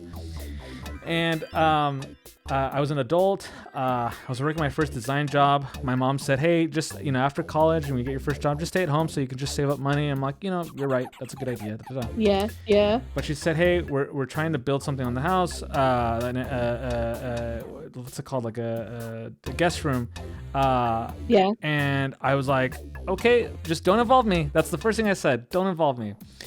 and then I get a knock one weekend. I was working on a bunch of paintings, and my room was a mess. My room was my studio, so I slept there. All my like art supplies were everywhere. It was just a mess. And my mom knocks on Saturday mornings like, hey, the contractor has to measure your room. And I'm like, no, he doesn't. And then she says he has to measure the full square footage of the house so they can give an estimate of how much space is going to be added to the house. And I was like, I could measure it. And then my mom was like, incredulous. I was still that 10-year-old kid, complete asshole. Mind you, I was 20 something at this point. And my mom's like, he needs to use a special tool, so you can't measure it yourself. And then I said, tell him to let me use this special tool. And then my mom was like, he really needs to be inside your room. And I was so embarrassed because I like to keep a clean space. And except for that one time. And I was all like, fine. I get dressed. I leave the house. I look for an apartment. And I sign a lease that same day. That's how petty. Savage. That's so savage. I'm like, all right, saving money at home over. Like, just I would have stayed. I told my mom this. I would have stayed much longer at the house if that moment didn't happen. And they're like, Catherine, bless you, Catherine. Oh my gosh, that is amazing. I don't have words. I mean, I have words. Most of them are wow and oh my gosh, but that is insane. Not the most financially sound decision. It was a design job, but even still, like, when I was in my 20s, like, I should have been living with friends. Like, but okay, so yes, you moved out, but you made it work though. Yeah. Right? Yeah, until I got laid off from that same job, and then I just moved back home. That was probably like 2 years after. I was gonna say, did you learn the lesson, and then I guess in a way, kind of learn the lesson. Yeah. And it was my sweet mom who said, like, I got laid off, and this is another story I like to tell. Like, I got laid off from my design job. It came suddenly. We all thought everything was okay because they took us out to an off-site for a couple days. They paid for our rooms. They told us to help plan for the future of the company, and then they let us all go. They made us do like future planning work, and they let us all go. God, I was like, so rough. I was like, shit, like, I have this apartment to pay. It was like 1980. Like, that was the rent in Fremont. So like suburban area in Bay Area. Single bedroom, single bathroom. And I was all like, shit, like I have to get a job real quick just so I can make sure I have my cushion and this and that. And the first job that like was gonna pay me the most I'd ever been paid at the time, it was gonna be an art director position, and this I would have been like 25 at the time, maybe. It was gonna be in San Francisco, but it was for a pharmaceutical marketing company. Oh, okay. And it was like this delicious offer for essentially marketing poison. And like for folks who are watching who are not in the United States, in the US you can market medication and pills on television. You can't I don't know if you knew this, Kemi. In other countries you can't. I did actually, because believe it or not, when I was in school they had us do a mandatory advertisements class. And they walked us all through that. They're like, yeah, these commercials, you can't play these outside of here. And we're like, why? It's medicine. It's like, because it's not actually. Yeah. Medicine. That's not how. Yeah, that's not how you should do this. And so, I talked to my mom about this, and there's this little bit about like, you don't want to disappoint your parents. You want them to, not worry about you, that like you're doing okay. My mom, which just surprised me because my parents are very hard workers, and they've always been on my siblings about like, hey, don't just quit your job, like keep working this and that. I think age has changed them in a way, but I went to my mom and she said, move back home. If you're not sure about this decision, move back home, and go on unemployment. And this was back in 2019. Yeah. And that's essentially the moment that allowed me to start focusing on something I really wanted to do, and that was comics. Nice. And because my mom said like, hey, just come back, like, like just take some time to recalibrate. That put me in this position that I am in now, working, having this developing career in comics. And so, for all the shit that like I was to my mom and my family, like I have to reflect on it and realize that like, I'm so grateful for them. Yeah, what a comeback story. That is so nice. I'm glad that you got to have that and it didn't turn into like a souring moment for you. Yeah, so and I didn't hawk pharmaceuticals. That's a big plus. No, you didn't. You didn't hawk pharmaceuticals for sure. So when you did that, is that when you started working on Puppy Night, or? It's when I started working on my shorts, which is what got the attention of my future co-creator to want to work together on Puppy Night. So it's like this weird domino effect, right? Like I've talked about this before on the show of like starting a new career is a little bit like playing Grand Theft Auto, where you get, some guy says, hey, I got someone whose legs need to be like broken, could you do that? And so you break that person's legs, and then somebody else says, hey, I heard how good of a job you did breaking this person's legs, do you whack people too? And then essentially you start just picking up work simply because you're doing good work, and people hear about it, and that's kind of like it is I have to be honest, luck is an element too. Like, I can't just say that like it was just all hard work and lifting up by bootstraps or whatever. But what I have found, like, there's this metaphor my mentor told me in college, which is like, you're just a car driving in the night as far as your headlight. You can only see as far as your headlights. And you have a destination you want to get to. It could be you want to make comics, want to work in video games. You can take right turns and wrong turns. And basically what he's trying to say is that, like, you can make the active decisions to be in spaces where you find other comic book artists or other video game artists, or go to events, participate in discussions where that you want to see yourself in. And each one of those are right turns into essentially exposing yourself and getting people to know you, where you can potentially raise the chances of folks talking to you and reaching out and seeing your work. Yeah. Yeah, I don't know if you felt a similar experience, Cammy. I've had kind of similar situations like that. I honestly, I mean, since we're getting really real, I didn't think that I would get into games. Honestly, I not that I felt pigeonholed by the work I was doing on pay sites, because I mean, if anything, I did that to myself. But at the same time, it was just like, what do you mean there pigeonhole? was a whole. I honestly didn't think that like a person who had a history of doing adult stuff would be I see. viable as working in the industry.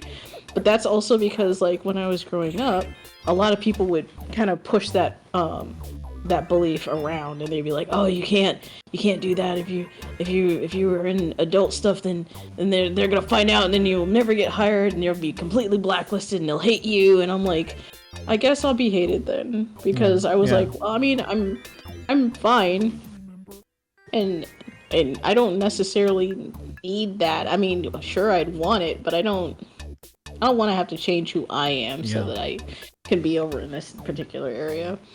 And I met Axer, actually, who was already in the industry, and Axer was like, "No, what are you talking about? You're perfectly suited for this. You should totally try."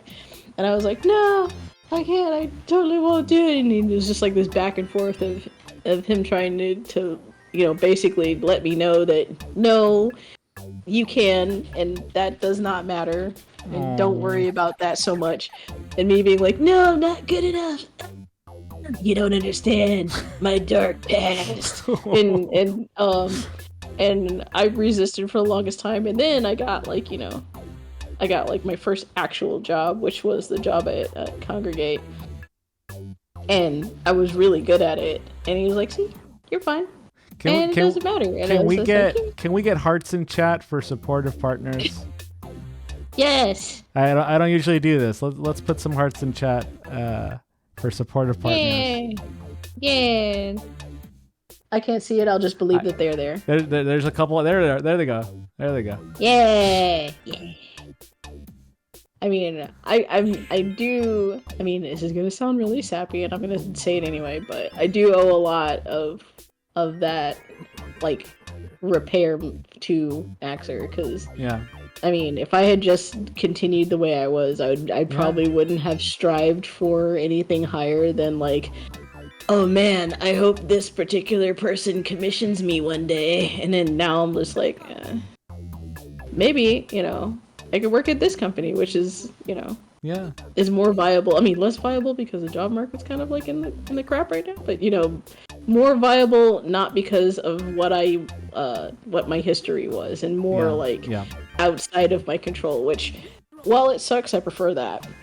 No, that's so nice to hear, because that's also the reality of, like, and this is not to say that you can't find you have to find this with an intimate partner.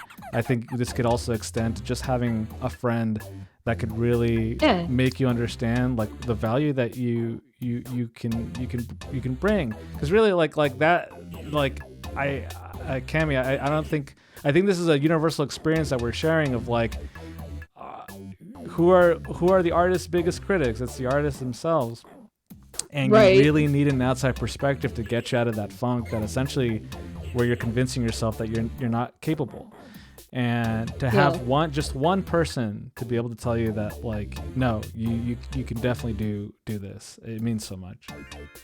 Yeah, I mean, I had friends that, were like, "Oh, your work's so good," and this, that, and the other thing, but they would never, like, say, like, "Oh, you should try and go for, like, a games position," because, that was just not the thing that you did as a particular kind of artist that, I started out as. And not like I'm ashamed of that and everything, because, I mean, that's still work that I did. But, there are people who don't understand that, you know, it's not something to be ashamed of. Mhm. It's more, if you don't make it weird, then it's not weird. I don't have a better way of What do you putting mean it. by that? Like, people who work who do like adult artwork and stuff, they worry about being viewed as being weird, and it's just like, you're not weird unless you make it weird, and you make it weird if you act weird about it, and it's just like, if you don't, then it becomes like whatever. Like my current job now, they know what my history was. Like I had a talk with my art director about it, and like I said, the only question that he had was like, are the people nice? And I was just like, yeah, they're actually really sweet. Wait, you know? were they referring to the people in your comics or? Oh no, they were referring to the people in the industry. Oh, okay. I thought it was just like Yeah. getting into like your characters. Like, are they nice? Well, you'll have to read the comics and see. No, I'm not gonna do that. I will get asked, because they'll be like, so what is that exactly? And I don't hide it. I'm not like gonna be like, well, you know, it's this and that. I'll be like straight up. I'm like, it's adult comics and stuff. So I would recommend not looking if you're not interested. Yeah. But if they're like, oh, you know, do you mind? I'm like, I will tell you how to find me. The rest is up to you. Yeah. You know. No, I mean, outside of that, it's just like, I think that's a topic of discussion that I would really want to get into, because I'm going through, you know, we've talked a little bit about this on the Discord, but like going through my own journey of figuring out, you know, being a publicly, for now, PG cartoonist, wanting to explore adult work and just kind of finding the safe boundaries of that. Just the fact that, like, you know, having essentially an alter ego that isn't as easily connected to my public name. But there's also a lot of like what you're getting at. There's also a lot of factors of, like, you know, shame and embarrassment that I think, like, you and Extra had really great conversations about it on the Discord, about like, you know, how, you know, that stuff can just kind of kill someone. Yes. And I don't want to get into it, because I actually want to save that for our next time that we have either maybe the both of you on, which would be really awesome if I can figure that out. But I think fighting for space. I think let's take a look at our work, which, holy shit, Cammy. That is gorgeous. Look at those. Yeah. Hold on. Let me size it so you can see it. Here you go. That is beautiful. Look at that, folks. Oh, I love them. Those are adorable. I very much like the way you have the yellow pop out for those horns.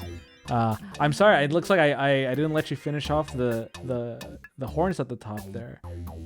Don't worry, I got you. Oh, there we go. Look at that, the magic of art. Yeah. Excellent work. Do you want to talk a little bit about your thought process of these redesigns? Oh, sure. Hang on. Let me grab one of the things here. So, I took the tiger, you know, the very dog-like tiger, yeah. And I gave it ears, because that always bugs the crap out of me. Let's see this. I'll put them here. Is it gonna go? There it goes. Yeah. And I was like, well, why not make it more tiger-like? That is a great choice. And you were saying how, like, the piñatas are kind of like candy. And I don't know if you've ever had them before. Let me see if I can pull up a picture. Have you ever had the Tootsie Roll, the fruit ones? Yes, those are my favorite. So because they had like root beer, vanilla, but they also had like cherry flavored ones, blueberry ones. Yeah. They're called Fruities. And okay, I came with like the school report images, and I immediately thought of these, and I was just like, oh, so that, but then like I'm thinking the tiger, because the horns are probably like lightning powered, because the actual tiger in the game has like a kind of a projectile attack. Mm-hmm. So I just made it like lightning. So Mm-hmm. so I made them lightning rods, Mm-hmm. and so that's why they're glowing. So I figure that it's like the little blueberry candy ones, and the evil one is like the red ones, if you know those ones. And then I didn't get to finish it, but then there would be like lightning that would spike up off of the horns, off the evil one. So it would have like lightning coming off of the horns and be like, and only good lightning comes out of the blue one. Yeah, only the good one. The one that doesn't hurt. Yeah, it's like blue lightning. Yeah. Oh, well, but then it's also. Oh, sorry, go ahead. It also reminds me of Zinogre. Who is that? Zinogre is from Monster Hunter. Okay. Is it also like a horned like canine? Yes. Yeah. Let me see. I think I'm vaguely familiar. Yes. And it's funny because it's like the more that hold on. I got you. There you go. He's huge. Oh wow. Let's see, the more I think about it is now I'm like maybe this is a whole thing that I just wasn't paying attention to, and there's like a whole wolf/lightning/tiger. I'm curious if it is like a animal of mythology. If it is like if there's like a recurring theme. So the closest thing I can think of is, and I'm gonna butcher it, is the Nue, which is like a tiger with lightning that comes out of it, and it looks kind of weird. I think there's also a Hate, but I think that's a lion. Yeah.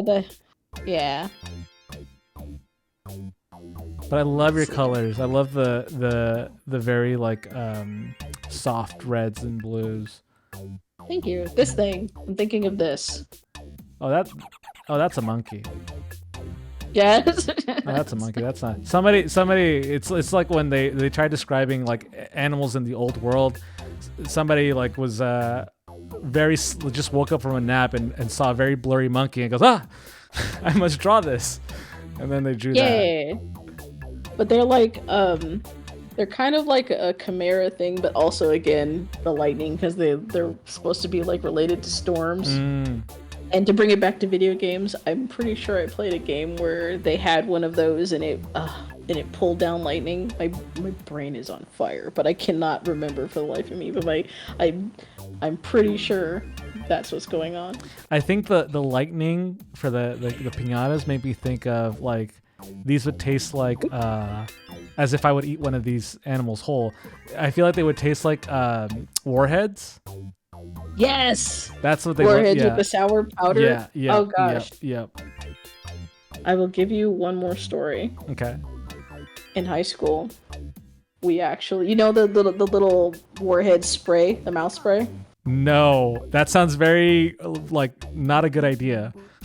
So they had the Warheads mouth spray when I was growing up, and those got banned from schools.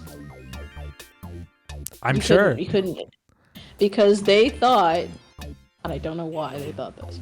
They thought that kids were refilling these and putting alcohol in them. And I'm like, that is one, too much effort. Also, not nearly enough. Can you access whatever. like it's not like an aerosol can?